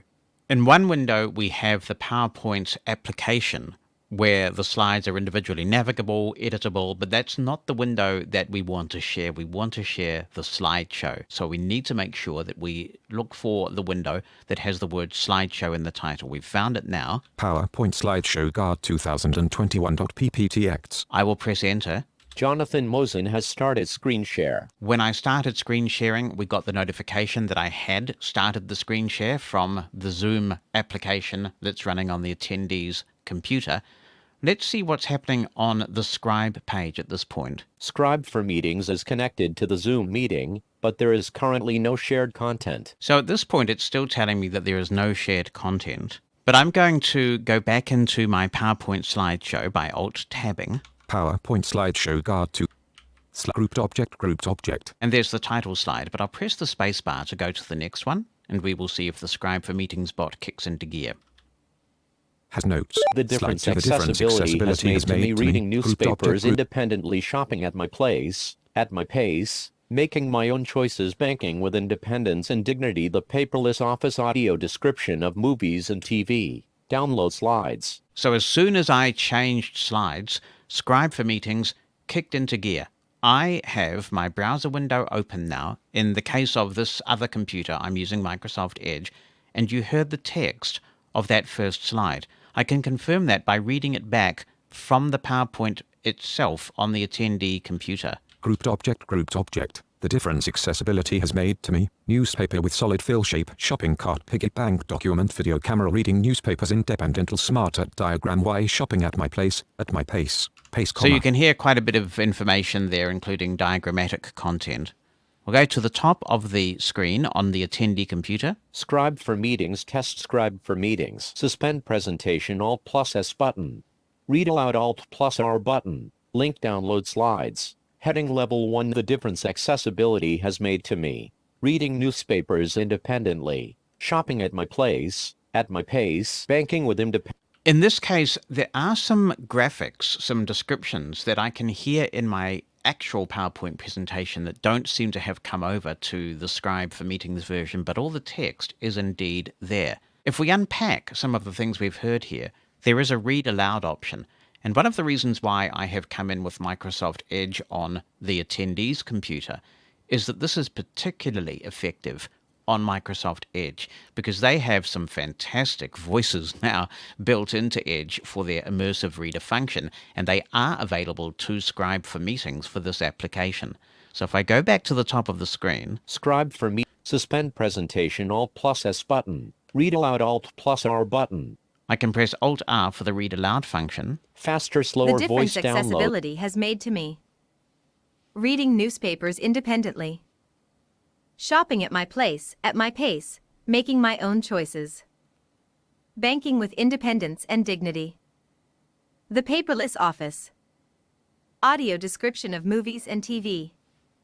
Download slides. If you are into natural sounding speech, that is just some of the best natural sounding speech I have ever heard from Microsoft. They have done an amazing job with those voices. If we suspend the presentation, what happens then? We'll go back up to the top. Scribe for suspend presentation, Alt plus S button. Great to see that there are mnemonics for all of these things, so I'll press Alt S. And while there's no verbal confirmation that anything has changed, you will find Go Live, Alt plus L button. That there is a Go Live button. What this means is that if somebody is scrolling through the presentation too fast for you, you can suspend the presentation so you are no longer in sync with the presentation's speed and read it at your own pace. So this is one of the cool byproducts, I guess, of having a separate copy of the presentation uploaded. I'm going to press Alt-L to go live again. And now, suspend presentation. It's changed back to suspend presentation.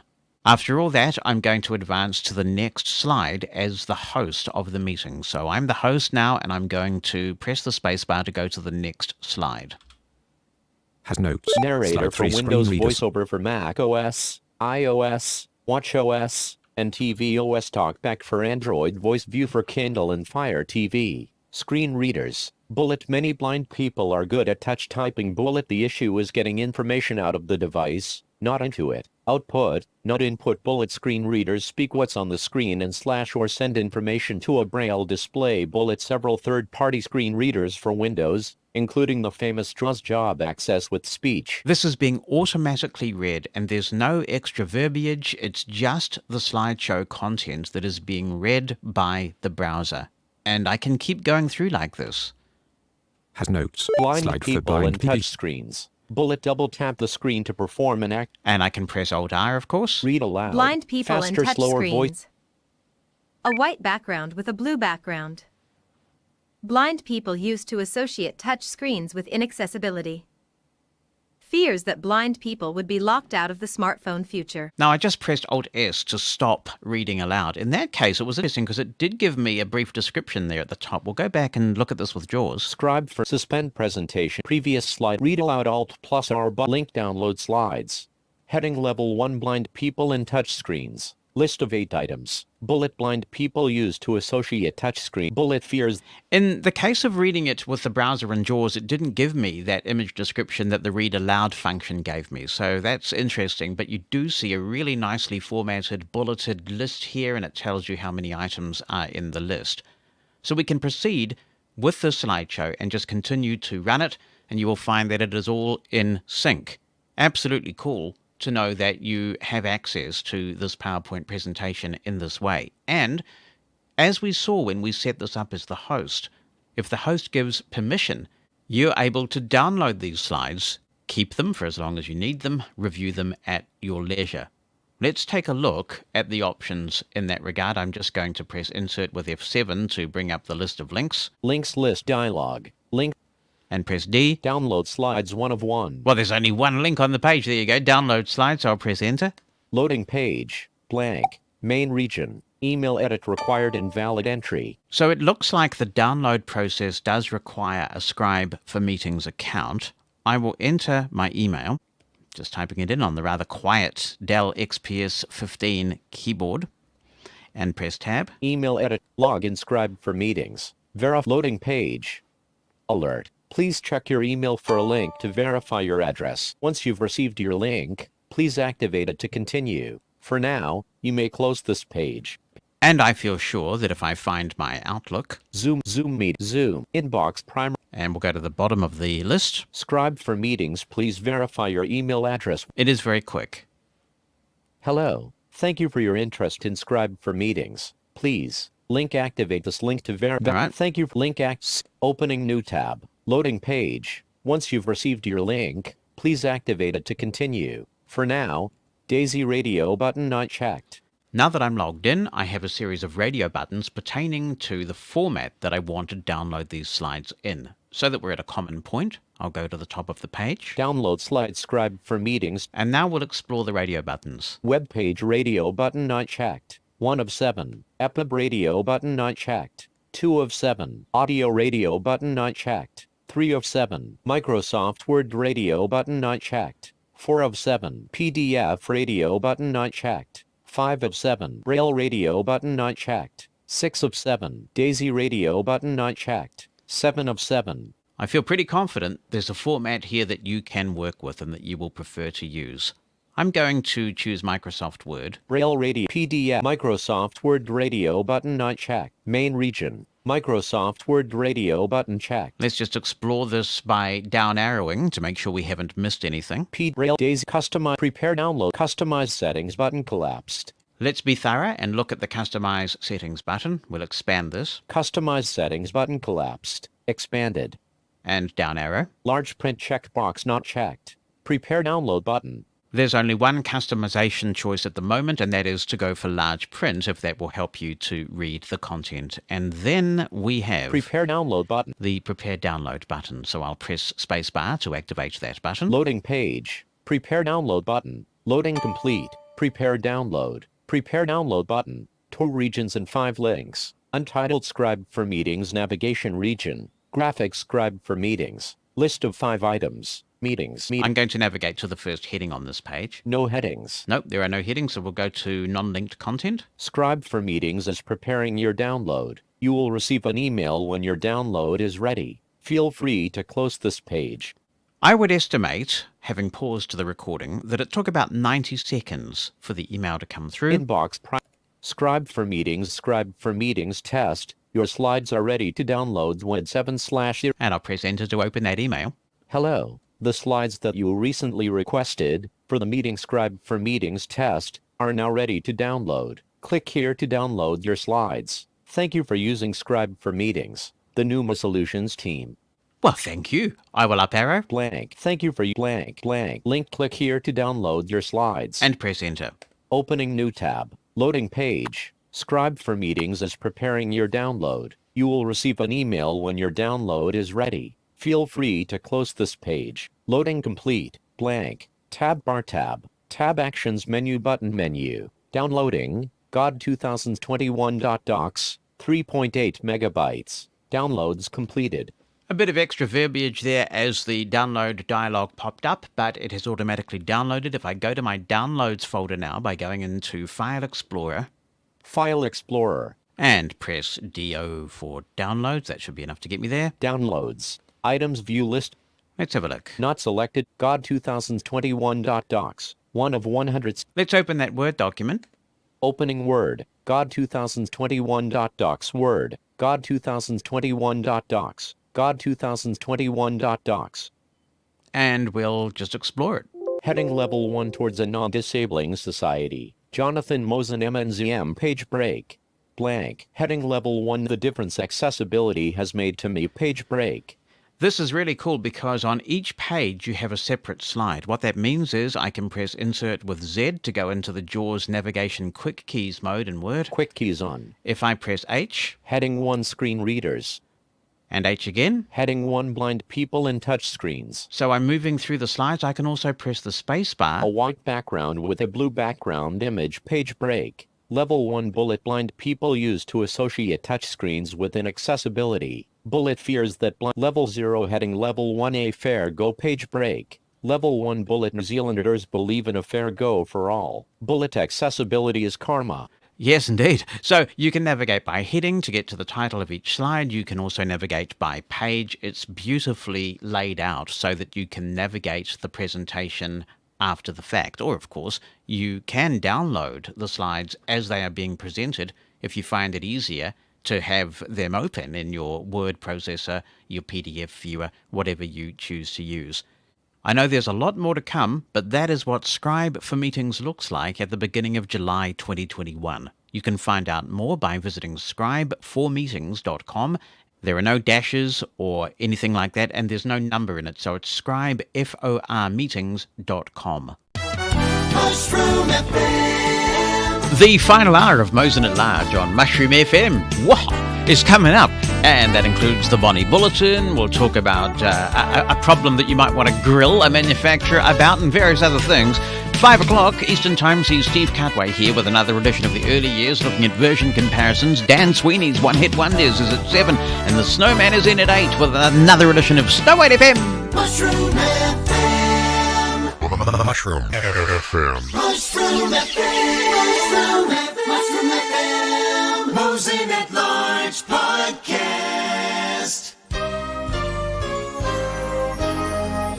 Welcome in, and if you've joined us late, just a reminder that this is the final Mosen at Large to be aired on Mushroom FM, on Clubhouse, on YouTube and Facebook Live. But Mosen at Large lives on, it does, as a podcast only. This is just to help me clear the schedule a little bit and to get a bit more quality time in during my weekend. So Mosen at Large isn't going away or being stopped or anything. It's just narrowing the outlets that it is heard on. If you would like to be in touch, then by all means drop me an email to Jonathan, that's JONATHAN at mushroomfm.com. You can attach an audio clip to that email or just write something down.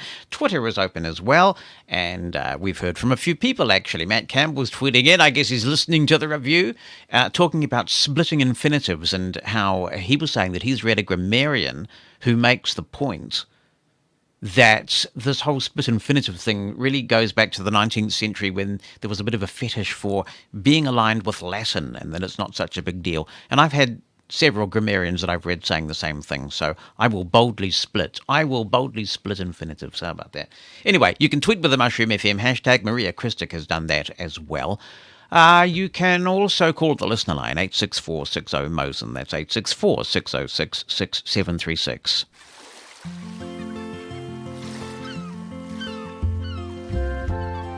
It is time now for another exquisite Bonnie Bulletin with the exquisite Bonnie Mosen. Hi, everybody. Welcome to you. Hi. This will be the last time you'll be down here on a Sunday morning. It will be. It'd be kind of nice to be able to have a nice little lie-in and just relax. And you'll be the Lion King. I'll be the Lion King. Yeah, Lion exactly. King. Exactly. What a good pun. What did you want to talk about this week? Well, it's been great, being on the show for the past however many years. But you still will be. I mean, and it still will be, well, just you'll in be a on the different podcast form. still. Yeah. We don't want to make this more dramatic than, No. know. And I'm hoping that, there may be times when we can do podcasts together about certain topics. Oh, boy. Or have a certain person that we interview together, because that would be really nice. Name one. I don't know. It's too early to think about that. So, maybe, I don't know. I'm listening to was listening to the resolutions. Maybe Nagdu or someone. You say you want a resolution. Well, it was so funny because when they got to resolution 8 or 208 or 108, whatever they titled them at, Mark Riccobono said revolution. I'm like, oh, too bad it wasn't 9. Would have been Revolution number 9. I know. He just got, his words. I'm sure he's exhausted, but just got his words mixed up. He said resolution 8. So that was kind of funny. So yeah, I've been listening to the virtual convention, NFB this week, and ACB I believe is next week, and it's nice. It's I have really missed going to convention, and also I think it opens up to so many people who have either can't go to convention or never thought about going to convention, don't want to go to convention, whatever. It really opens up the world for them and brings in more people around the world, not just in the U.S. and Canada, but it's really, really, really good that they've been doing these virtual conventions. And I think even next year when they hopefully are back in Omaha for ACB and New Orleans for NFB, that they'll have some sort of hybrid model as well. They have done a good job, and I haven't listened to a lot of it, but because the time zones really haven't been in my the favor. time zone's tough. But I did listen to some of it yesterday, and I thought, wow, this is kind of like one of those telethons. It actually reminded me of the Democratic National Convention, where I thought they did a really good job with the streaming and the virtual side. And they took this little break, and suddenly there's this peppy person on there doing a mindfulness fitness break. Yeah, that's Jessica Beecham and some of the guys out of Colorado. Is that who that is? The Sparks and Recreation? The Sports and Recreation, excuse me, group. And well, she really did a good job. Yeah, it was she's almost, there a year. Yeah. It was almost like getting the Mosen At Large contributions from Maria Christic, because every time Maria sends in a contribution, I feel like I've just had the most ginormous jolt of caffeine. Mm-hmm. So when I heard Jessica come on, so upbeat and okay, we're going to get moving. So I'm like, wow, okay, good. No coffee for me. Yeah, I sort of want to hear Tap That Free White Cane again. You keep talking about this. They were, dancing around. I guess it was Friday, maybe? Was it Friday? And I was at work, and so they were, kind of moving around and walking around, and then there was some little song that I guess somebody has recorded somewhere about Tap That Free White Cane, and it was very catchy, and I can't find it on YouTube, so if anyone has it... Well, it's good to know those songs are still being done, because I remember going to my first NFB convention in 1995, and I got given a copy of the NFB songbook. Oh, yeah. And I thought that's interesting. And then I think I bought a record of it, a record of some of the songs sung from the songbook. I think it was a fundraiser thing. And they had that song about wait, your book's not in yet, which is my favorite one. And then when I was talking to Mark Maurer about this some years later, he said it was to the tune of Tramp, tramp, tramp, the boys are marching. And I said, isn't it the tune of Jesus Loves the Little Children? And he said, yeah, you never thought about that. It is actually the same tune. Yeah, a lot of those military songs are to the tune of other things. Yeah. Like Sound Off and some of those. But there was a good, and of course there's that old one about I've been working in the workshops. Oh, yeah, I've been working on the railroad. And Glory, Glory Federation, of course. Yeah, Glory Federation. Yeah. Fun. Yeah, Fun. so it was catchy and got stuck in my head, as these things do. Earworm. Well, if anyone knows where we can get the, what is it called? Tap That Free White Cane. Free White Cane, yeah. Did you look it on the tube? I did, and I couldn't find it. I found like a video of the White Cane program from the Free White Cane program from NFB, but I couldn't find Tap That. It may not even be called that. I'm not even sure, but right. Yeah. Okay. But yeah, it's been a good convention, and the banquet, of course, is tonight, and then and ACB starts next week. So, and it's funny when you hear people. We're equal opportunity streamers in they this are household, I equal, just have and to say. equal opportunity people go to each one. So it's kind of nice. Yeah, what about when ACB staff members get awarded door prizes Yeah. at NFB conventions? That's very, kinda very, fun. very egalitarian, That's guys. funny, It's yeah. beautiful. Yeah, May there be it's- peace on earth, and let it begin with you guys. Yeah, exactly. So, but it's good because it does give people a chance to see what the other side, if you want to put it. I mean, guys, look, there are too many serious issues confronting blind people for there not to be cooperation when cooperation is There's possible. good and bad in both organizations, as there is in any organization, whether it be a political party, whether it be a consumer group, that sort of thing. And it's I understand why people will be more member or be more active in one than the other, and that's fine. It could be for geographic, it could be for philosophical. There's nothing wrong with that. But at the end of the day, like you said, we're all fighting the same battle. We just choose to do it maybe a little bit differently. And I'm not ACB or NFB. I'm kind of both. I have friends in ACB and I have friends in NFB, and there are things that I like about both organizations. So, I'm happy to go to both conventions. She's a little bit country and he's a little bit rock and roll. Exactly. you Right. know? Right. Now that whole appeasing thing is over, what else should we talk about? Just talking about the medical thing, and that was one thing that was actually brought up in, I think it was Revolution number 8 this morning, was about how ophthalmologists don't talk to newly blinded adults about rehabilitation. And someone who was not against the resolution, but commented that they don't even do it for children who are low vision. You're praised so much for seeing the letter that if you really can't see it, that you get to where you pretend to see it or you've memorized it, and there's not. And that's a problem that's been going on for so long, that the medical, like Shanna was talking about her husband being a doctor, that they're taught to treat, and that's what doctors are trained to do. And I remember when I was in grad school and we had a doctors, and it was a fascinating course, it really was, on the medical aspects of disability. And these doctors and nurses or medical professionals would come in and talk about I learned so much about epilepsy and other things. And they told us about how they, quote, treated it and what the medical ramifications were for these disabilities and these health conditions. But when we were talking to them about what sort of training, and this is like 1994, what sort of training do you guys get? And they don't. And a lot of it is because when you're in medical school, you are so busy. If you're an intern or a resident, and there's so much that's being put into your head that they don't until they're out practicing. And I do think that that's a deficit in our medical training, that they're not taught that a lot of times it's learned by the seat of your pants, and some of them are better at it than others. Obviously, I've had good experiences, and then I've had experiences that make me go, okay. But there's definitely a gap there. And even when they're having their conferences, a lot of times they say, well, it's so full of medical stuff that we don't have time to really do this. And it's, I think, a lot that's lacking, because you'll see people, particularly ones who are very, very good neurosurgeons or oncologists, who are very, very specialized, who are just at the top of their game. And they know how to deal with the issue, but not necessarily the patient.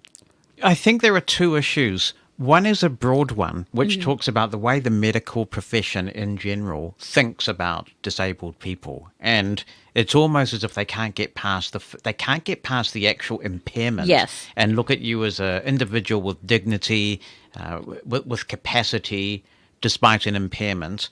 And that is quite common. Some of the most patronizing experiences I have had have come from the medical profession, yeah. but I've also had some really great ones. Yeah, as well. I have too. Yeah. The second issue specifically relates to eye care professionals. Oh, yeah. And this is a perennial problem, and it's a really serious problem. And I'm certainly well aware of that from when I was the chair of the blindness organization here in New Zealand, because we were constantly trying to think of ways to change the narrative.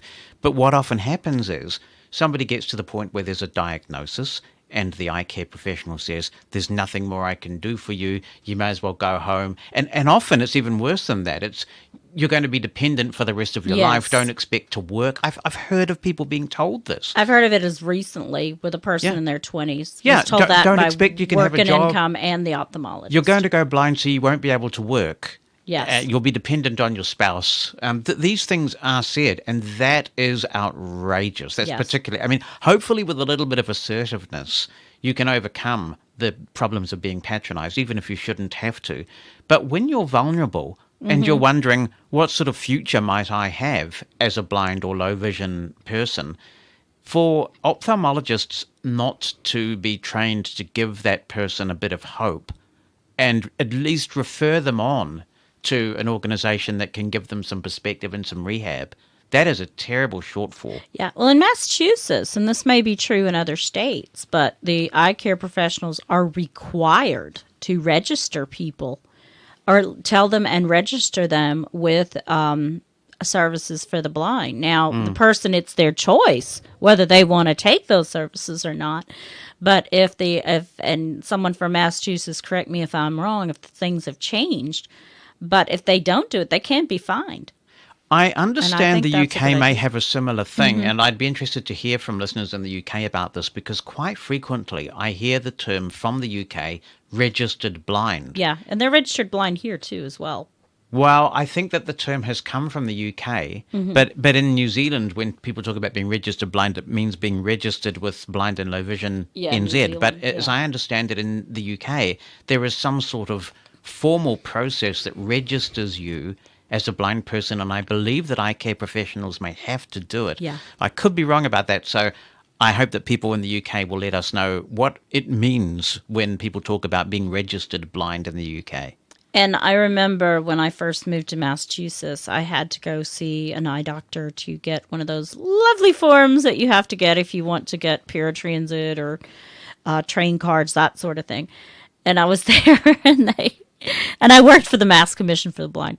So I was there, and they go, now, I need to tell you about, are you registered? Do you know about the rehab services here? I said, oh, yeah, I work for them. you know, but at least they were, and I went back and told my boss, and he said, well, at least they're doing the job. That's right. So that was really refreshing. But another element of this, though, is the constant repetition involved in proving your blindness. Yes, that's a bit annoying. So I get hearing aids at the moment. The funding is so stretched that it only comes up every 6 years now, which is very frustrating because technology moves on a lot in that time.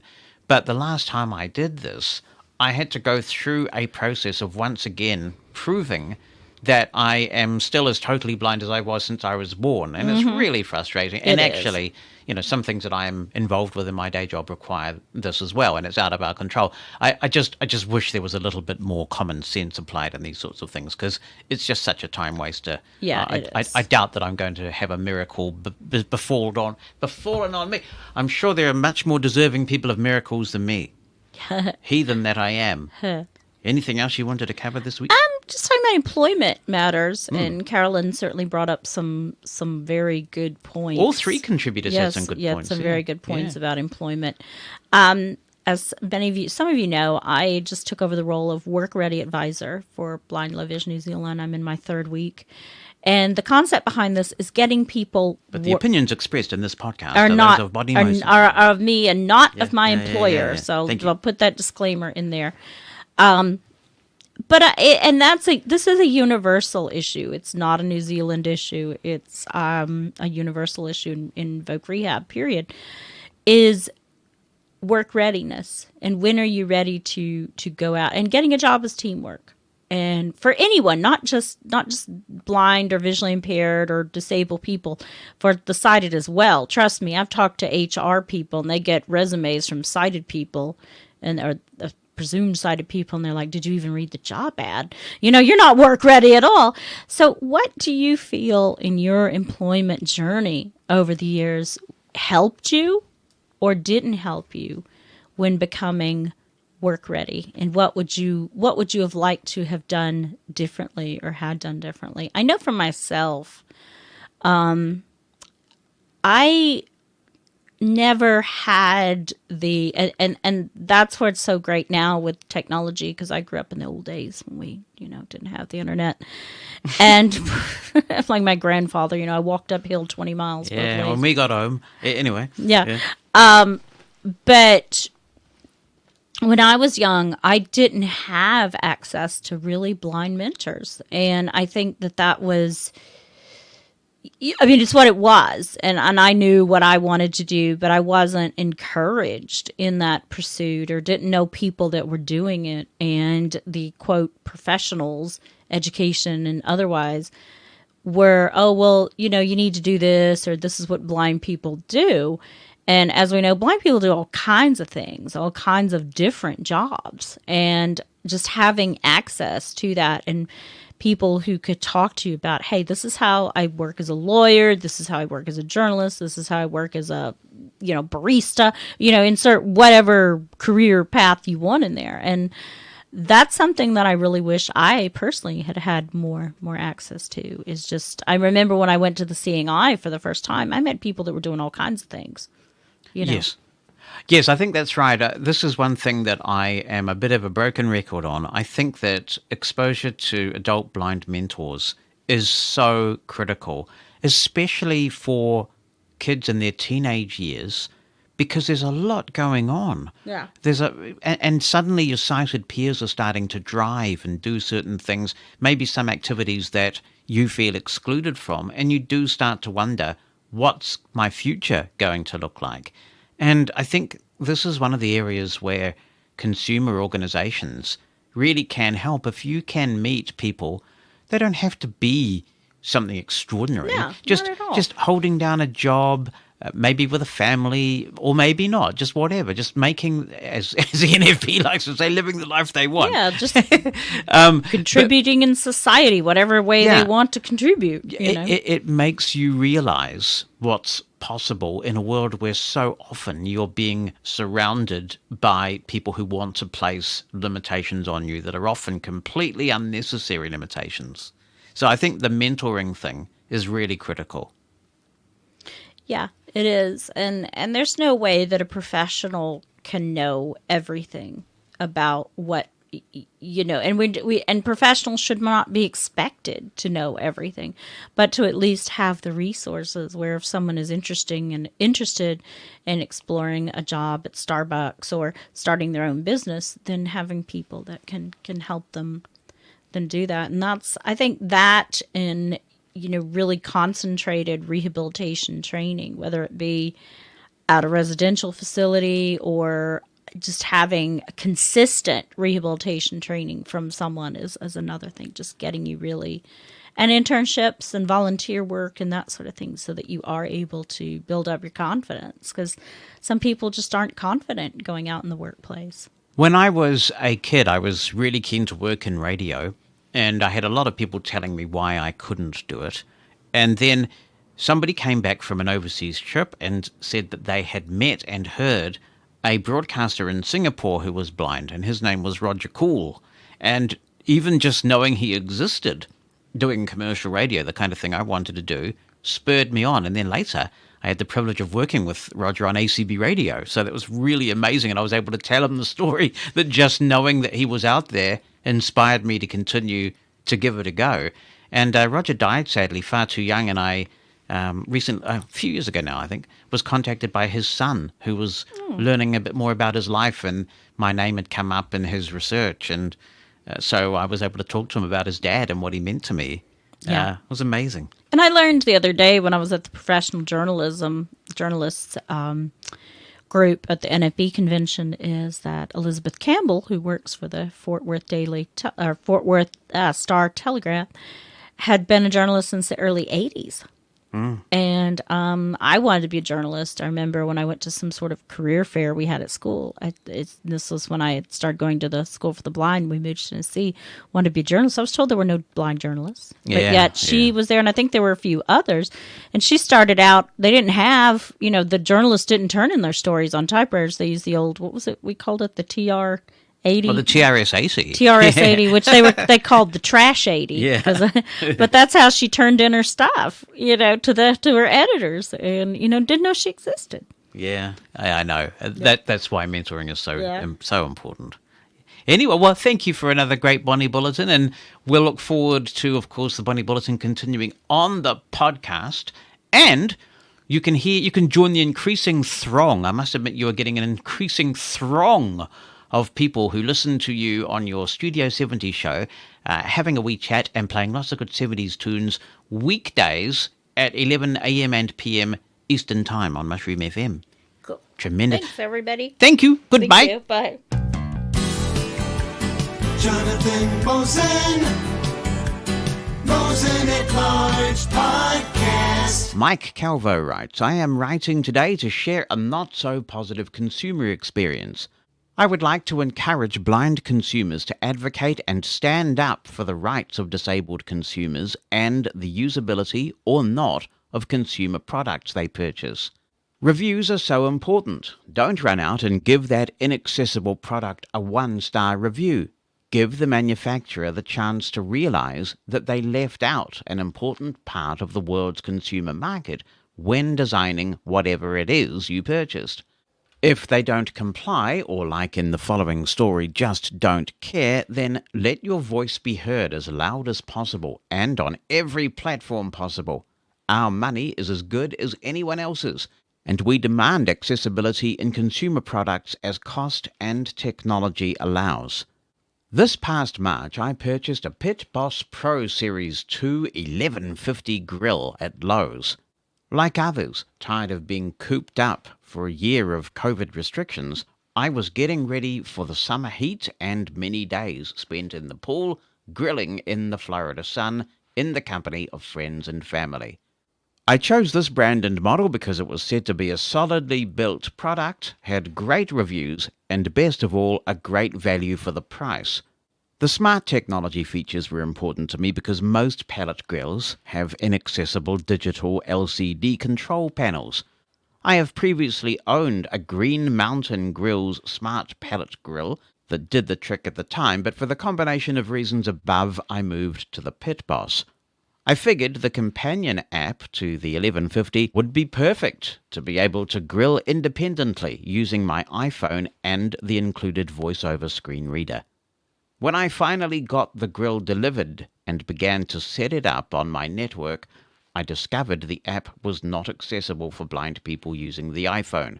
You see, I had no way to know if the app was accessible until I connected it to a grill, something that can't always be done in a store, especially with a grill. It was impossible for me to independently connect to the grill for the first time with the app. Even simple things like setting and adjusting the grill temperature were impossible for me to do by myself. This basically left me with a useless product, but I had hope. I called Pit Boss.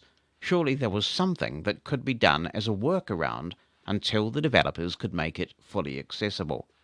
As a blind consumer, having dealt with hundreds of consumer electronic companies over the years, this would not be my first time giving the Accessibility 101 class. While sometimes frustrating when something doesn't work, I am usually pleasantly surprised at the level of enthusiasm most companies display when they find that there is an entire market of customers out here they never noticed. I have written many reviews throughout the years describing my mostly positive experiences. Because many of us blind folks self-advocate for accessibility, many consumer products have become usable to various types of enthusiasts. So, armed with these positive experiences, I figured I got this. After making my way through a complex menu structure on the Pit Boss phone system, I finally connected with Smart IT app support. I must mention here that Pit Boss farm out the support for the app to the developer T2Fi, which is spelled T, the number 2, and then Fi. While many of the Pit Boss employees I spoke to on this journey weren't able to figure out how to fix my problem, I never experienced the level of ignorance from Pit Boss support staff like I am about to share from the T2Fi support and management teams. The T2Fi representative seemed to have been caught off guard. He didn't know blind people could cook, let alone use grills. It's at this point that we start exploring the line between ignorance and stupidity. You see, an ignorant person cannot be fully blamed for not being aware of something. For example, your average T2Fi customer representative may have never considered how a blind person would grill meat. Once explained, they can no longer claim to be ignorant, right? Oh no! If it had only ended there, but we were just getting started. The rep began to wax philosophical about how I needed to understand that blind people are the minority, so we probably weren't very high on the priority list when designing this grill. After all, more sighted people buy grills than blind people. He actually said this. He continued to add insult to injury by saying the future feature list was long, but he would make sure that my feature request would get on it. But he was unable to tell me when or if voiceover support was coming to the Smoke It app. I was done with this guy. I demanded to speak to someone in charge. My call was escalated. I was told I was going to speak to the actual owner of T2Fi, Ken. I was excited. Certainly Ken, the owner, knew about accessibility. After all, the website was full of consumer-level automation software. This couldn't all be inaccessible, could it? But, alas, the ignorance, or is it stupidity, continued. Ken got on the phone and explained that PitBoss had never asked them to include the feature of voiceover or talkback support into the Smoke It software to control the grills. I explained that PitBoss most likely wouldn't be aware of accessibility features in the operating system or software and web accessibility standards because they build grills and he, Ken, builds software that has to adhere to these standards. So it is his responsibility to include these standards in the original design forward if possible. I explained to him that there was possible ADA violation by not making the Smoke It software accessible to consumers with various disabilities. I explained that T2Fi was responsible to PitBoss to inform them if a product didn't meet accessibility standards that incorporated features included by Apple and Google as part of the software development tools meant to accommodate customers with disabilities. If T2Fi didn't do this, they were opening themselves and PitBoss up to a possibly huge legal, consumer and PR backlash. He promised to speak to PitBoss management about my concerns to see if they would fund my, quote, feature request, unquote. He would get back to me. 3 months later, I'm still waiting. I called Ken back several times and never got a phone call again from any T2Fi employee about this issue. First, accommodating all customers is not a feature request. Accommodating all customers should be a part of the core product. It's basic business sense if for no other reason than you should want to increase your profit by making your product appealing to as wide a circle of customers as possible. Second, the company lunged head first into the land of stupid by pointing out there were more sighted customers than blind. The issue was not high on their priority list. Putting ADA violations aside, the company's management had been made aware of their oversight and chose not to make it a mutual concern. I've spent decades in the technology industry, mainstream and assistive. I've learned consumers too often pass up the opportunity to communicate their complaints with product manufacturers, likely because they did not know how to explain the problem of inaccessible interfaces. But we have made enough strides in technology that it should not be your responsibility to explain to a developer the importance of inclusivity. If you ask an architect to build your house, it's up to them to figure out the permits. I reached out to PitBoss and T2Fi in March. We're now approaching mid-June and there has been zero progress on making the PitBoss usable for a blind customer. Lowe's was great. They gave me my money back even though the product return period had expired. They did not ask questions about how blind people are able to cook. To them, it was enough to want to do right by me as one of their customers. In order to enjoy the independent grilling experience I want, I would have to end up spending $1,500. This is more than twice the price of the original grill I purchased. Also, the product I ended up with is 2/3 the size of the Pro Series 2 1150. In today's climate of diversity and awareness, this blind tax is a reprehensible travesty. In the end, I purchased a Traeger, that's spelled Traeger, Ironwood 885 for my needs. Now, the Traeger is an incredible grill and worth every penny, but I, like many consumers, liked the Pit Boss promise of great quality for a great price. I am not going to give a review on the Traeger here, but when I was shopping, it was certainly my second choice based on the price, not the quality. Lowe's provided an excellent purchasing and ultimately return experience. Even though I was purchasing the next grill from a competitor, Lowe's let me hold on to the Pit Boss over the Memorial Day weekend while my replacement was on the way. They took my situation and made it their problem. I am forever grateful to my Orlando Lowe's team for treating me with respect, compassion, and dignity. How is it that a company with experience across a wide range of home management projects like Lowe's did not bat an eye, but a company with a much narrower scope cannot wrap its head around a blind person using one of their products to prepare a meal? The manager at Lowe's said he would report this entire story to the main corporate headquarters. I have high hopes that Lowe's will do the right thing and demand Pit Boss adhere to accessibility standards for the Pit Boss products Lowe's sells to its customers with disabilities. Unfortunately, Lowe's did not have another smart grill that fit my needs, so I moved on to the Home Depot. They were amazing as well, and had me grilling in an accessible way on a Traeger Ironwood 885 in just a few days. But more about that in a minute. The line between ignorance and stupidity is not a fine one. We can excuse people for not being aware of all things, but stupidity says the person, or in this case a company, was properly and patiently educated and made the conscious choice not to care. Between the time Lowe's agreed to take back the grill and the time they picked it up, I contacted Pit Boss one more time to inform them I was quite disgusted with my user experience and that I would be reflecting my feelings in a review. In fact, I did post a 1-star review and somehow it never got approved onto the Pit Boss site. I ultimately got a call from Pit Boss Quality Assurance. I was promised that my issue would be looked into. I informed them that I had to return the grill because I had heard nothing for 3 months, and Lowe's was nice, but not that nice.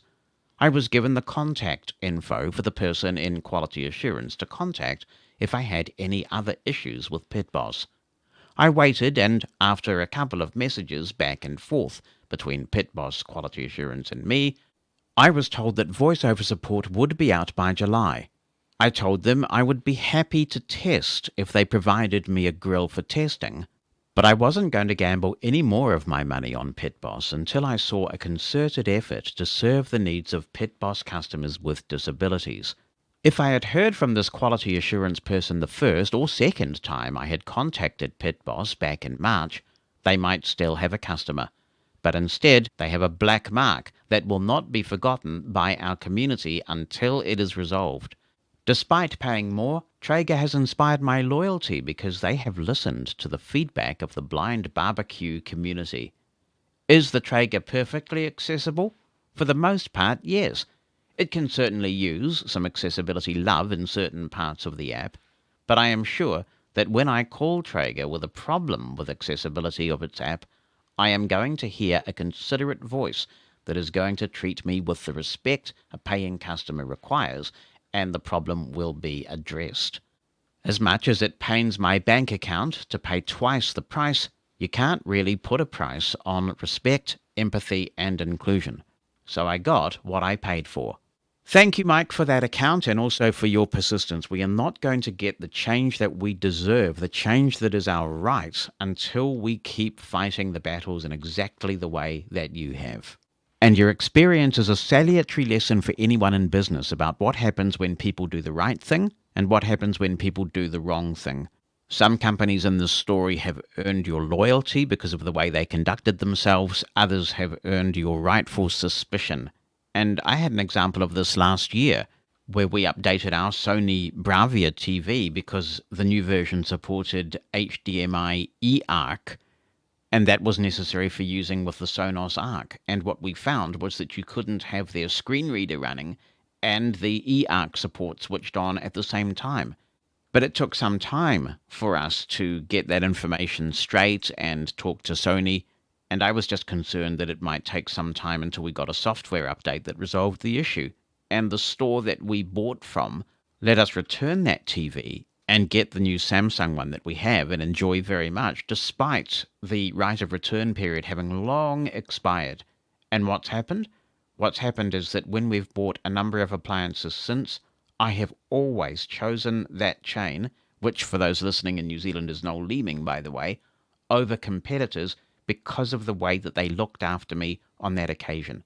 They have earned more business from me because they did the right thing.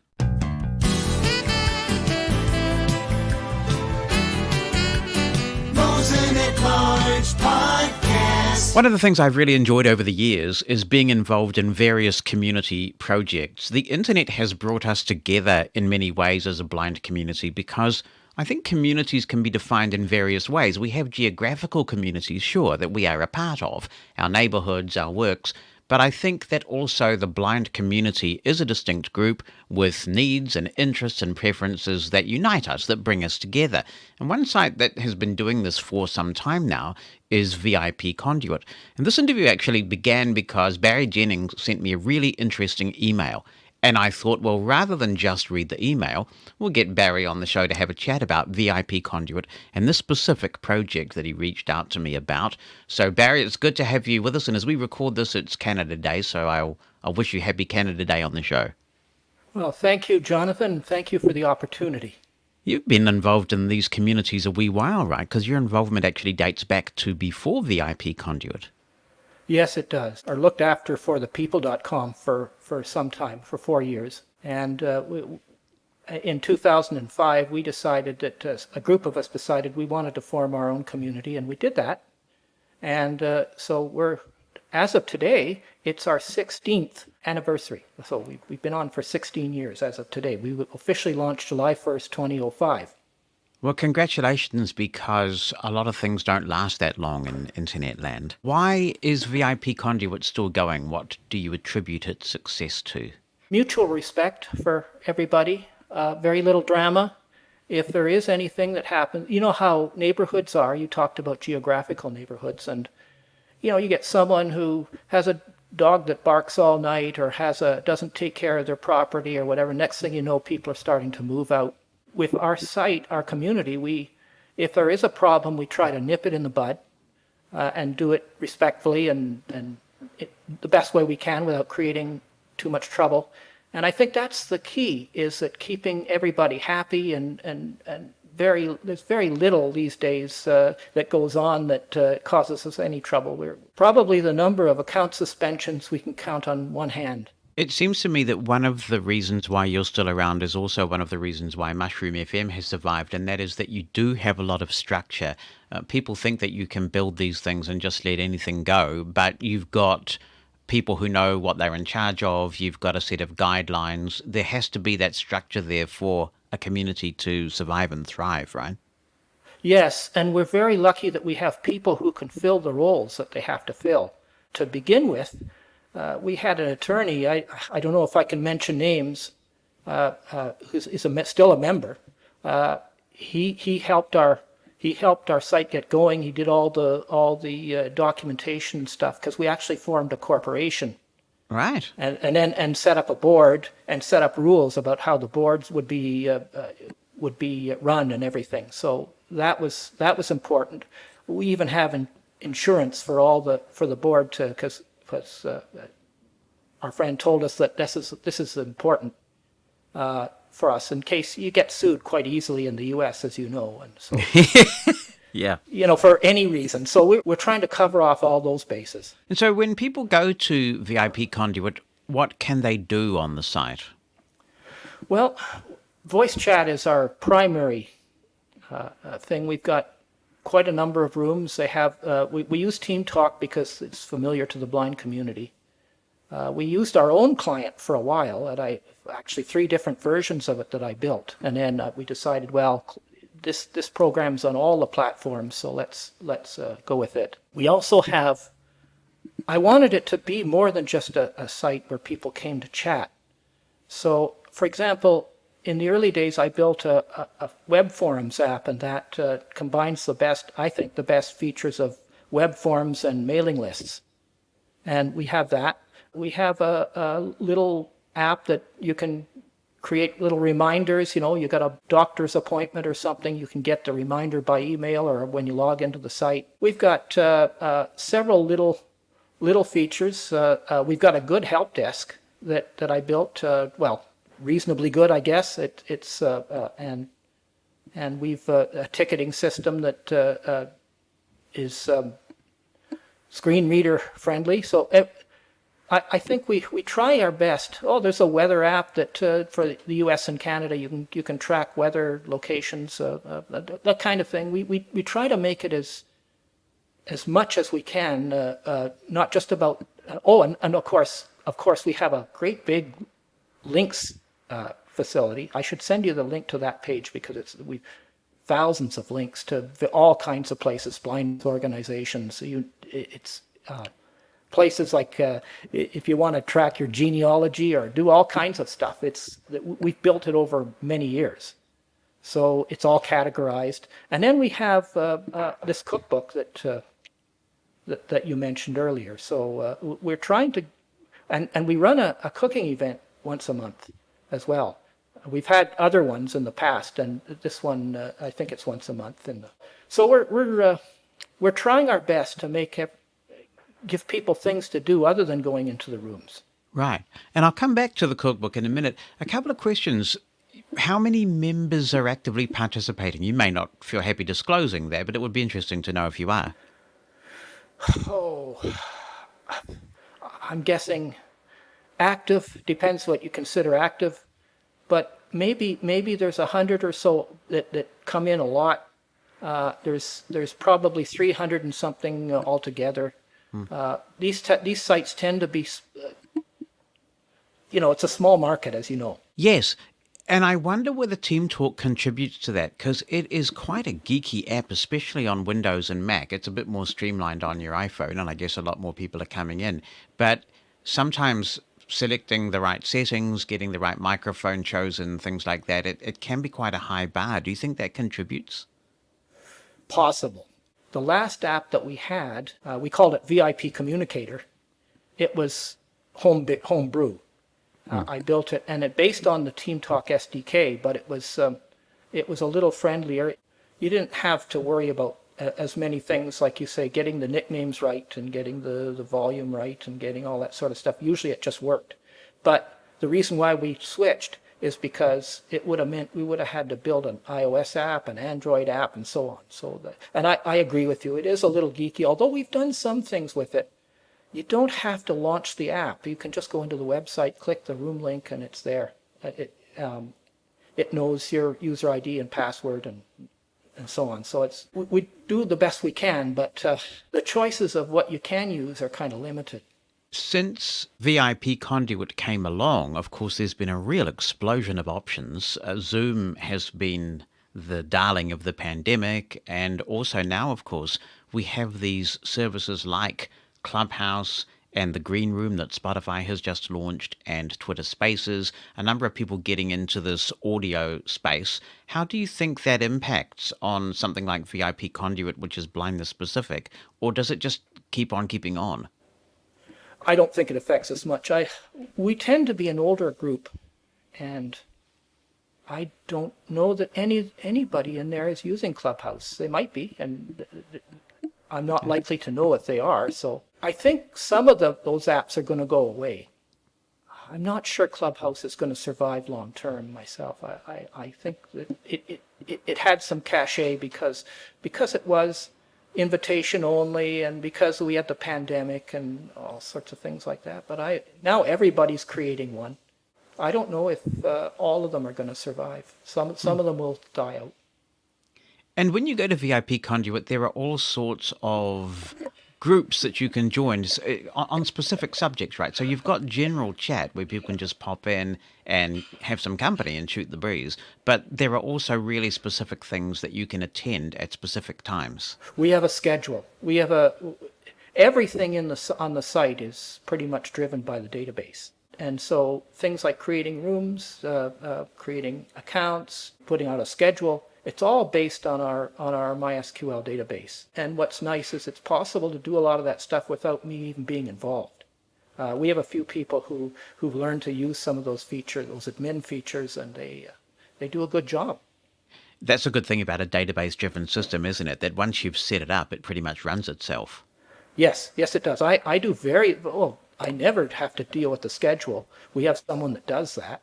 And I never have to deal with any of the other, most of the other things when we have one or two people who do when the new memberships come up, they approve them and so on. And if somebody needs a room, they don't usually call me. I've been able to free myself from that kind of stuff and just sort of focus on whatever new features I can dream up. You contacted me to tell me about the cookbook. I like the concept of cooking. I think when you sit down and you eat something that you've prepared yourself, it's kind of like enjoying a good audio production that you've worked on for a long time. And I'm sure that Bonnie wishes I did as much cooking as I did audio production. But tell me about how this cookbook came to be and what you have in it now. We had a few recipes for the people.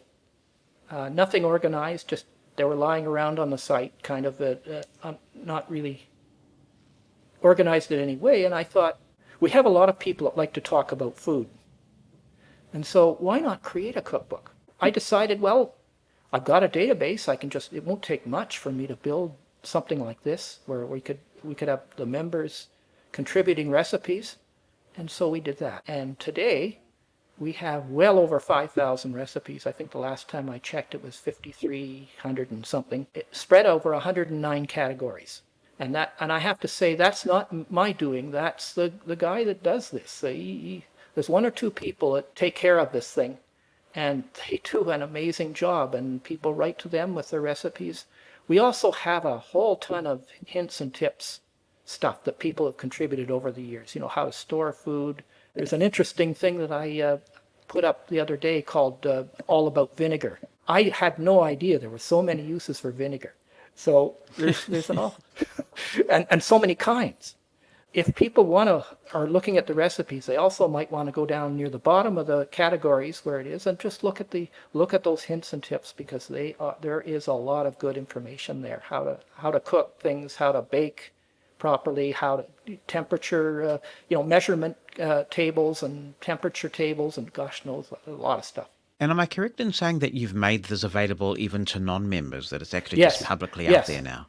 That and the links collection are both available to non-members. For people who would like to join, is there a membership fee to join VIP Conduit? You can be a guest and stay a guest forever, as long as you log in, and I think we clear it out every once in a while. So you can stay a member that way, but it's not... you get fewer privileges. You can't get into all the rooms and so on. $20 a year if you want to be a supporting member. And you will get a free trial, by the way, for that. It's a 30-day free trial when you sign up. It's actually never gone up since 2005. Another thing that some people might be interested, you asked about what membership. We also have a NFL account. Every year they do the NFL. We didn't do it this year because we weren't sure if it was going to actually be running. But I put the schedule up every year, and then people can predict who's going to win in what week, and the person who gets the most games right, they'll win a cash prize. I think it's $200 for first prize, second I think it's $150, and third prize is $100. So we'll probably do it again this year because the pandemic is over, and I think we're pretty safe in saying that there will be a schedule this year. For those who are football fans, well, that's something. It seemed like an easy thing to do. It's very much more difficult for something like baseball or hockey or soccer, or, when the other sports, because they have much longer schedules. Yes, well, I'd love to see you try with the 5-day cricket matches. That'd be pretty interesting. Yeah, yes, Yeah. it would be a challenge, wouldn't it? Oh, and something else, Jonathan, it is mobile friendly. We've tried our best. The latest version, when with iPhones and everything, it's looks quite different because you have limited screen real estate. But I tried my best to make it mobile friendly. So if you're doing it with an iPhone, you'll probably like the experience. Brilliant. Lovely, Barry. Thank you so much for your time. I appreciate that. Okay, thank you, Jonathan. Wonderful to talk to you. Barry Jennings, obviously a very talented man who has put a lot of time into VIPconduit.com, and to visit the site, that is VIP, and then conduit is spelled CONDUIT.com. The home of the fun guys. Mushroom FM. This email comes from Carol Ashland. She writes, "Hi Jonathan, I've bought 2 sets of DVDs that have multiple episodes on each disc. However, I found that the DVD player I bought will only play the first episode on the disc.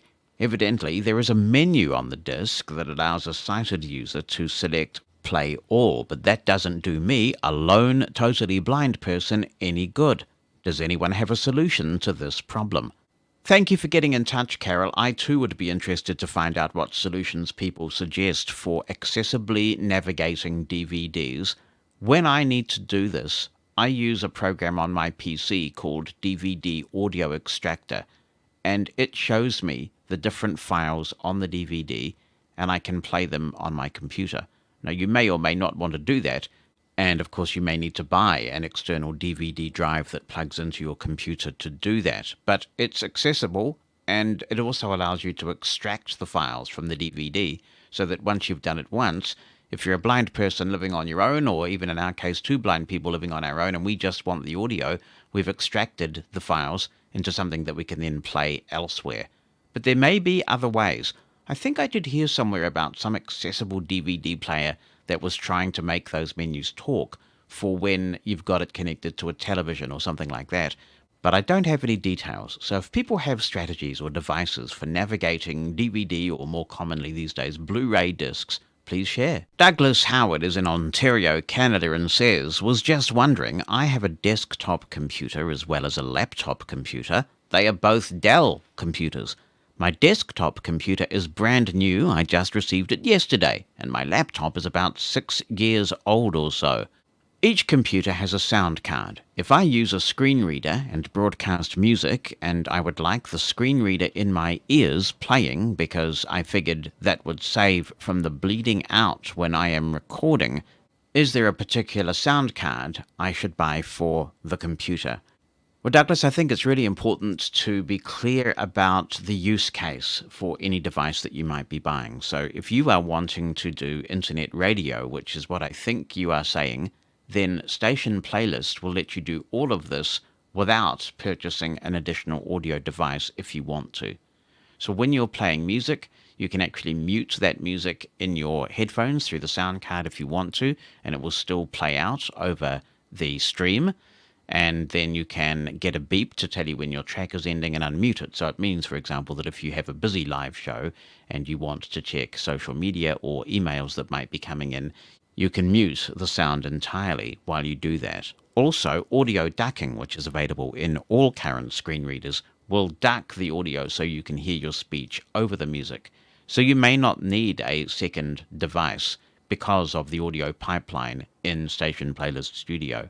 If all you're wanting is a second sound card for a screen reader, any cheap one will do. Just buy one for $5 or $10 and plug it into the USB port.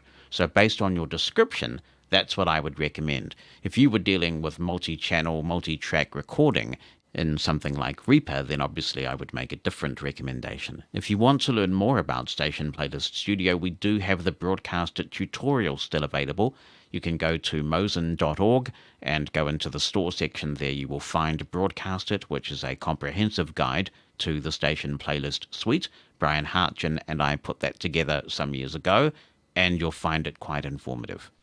Shameless plug. And on that note, it is time to wrap it up for the final live edition of Mosen At Large. A reminder that Mosen At Large continues as a podcast, and if you search for Mosen At Large in whatever podcast app you have, you will find it. I hope that you will subscribe. If you use a soup drinker device, and you can just say, play the podcast Mosen At Large with Jonathan Mosen. I find that syntax works reliably and works well.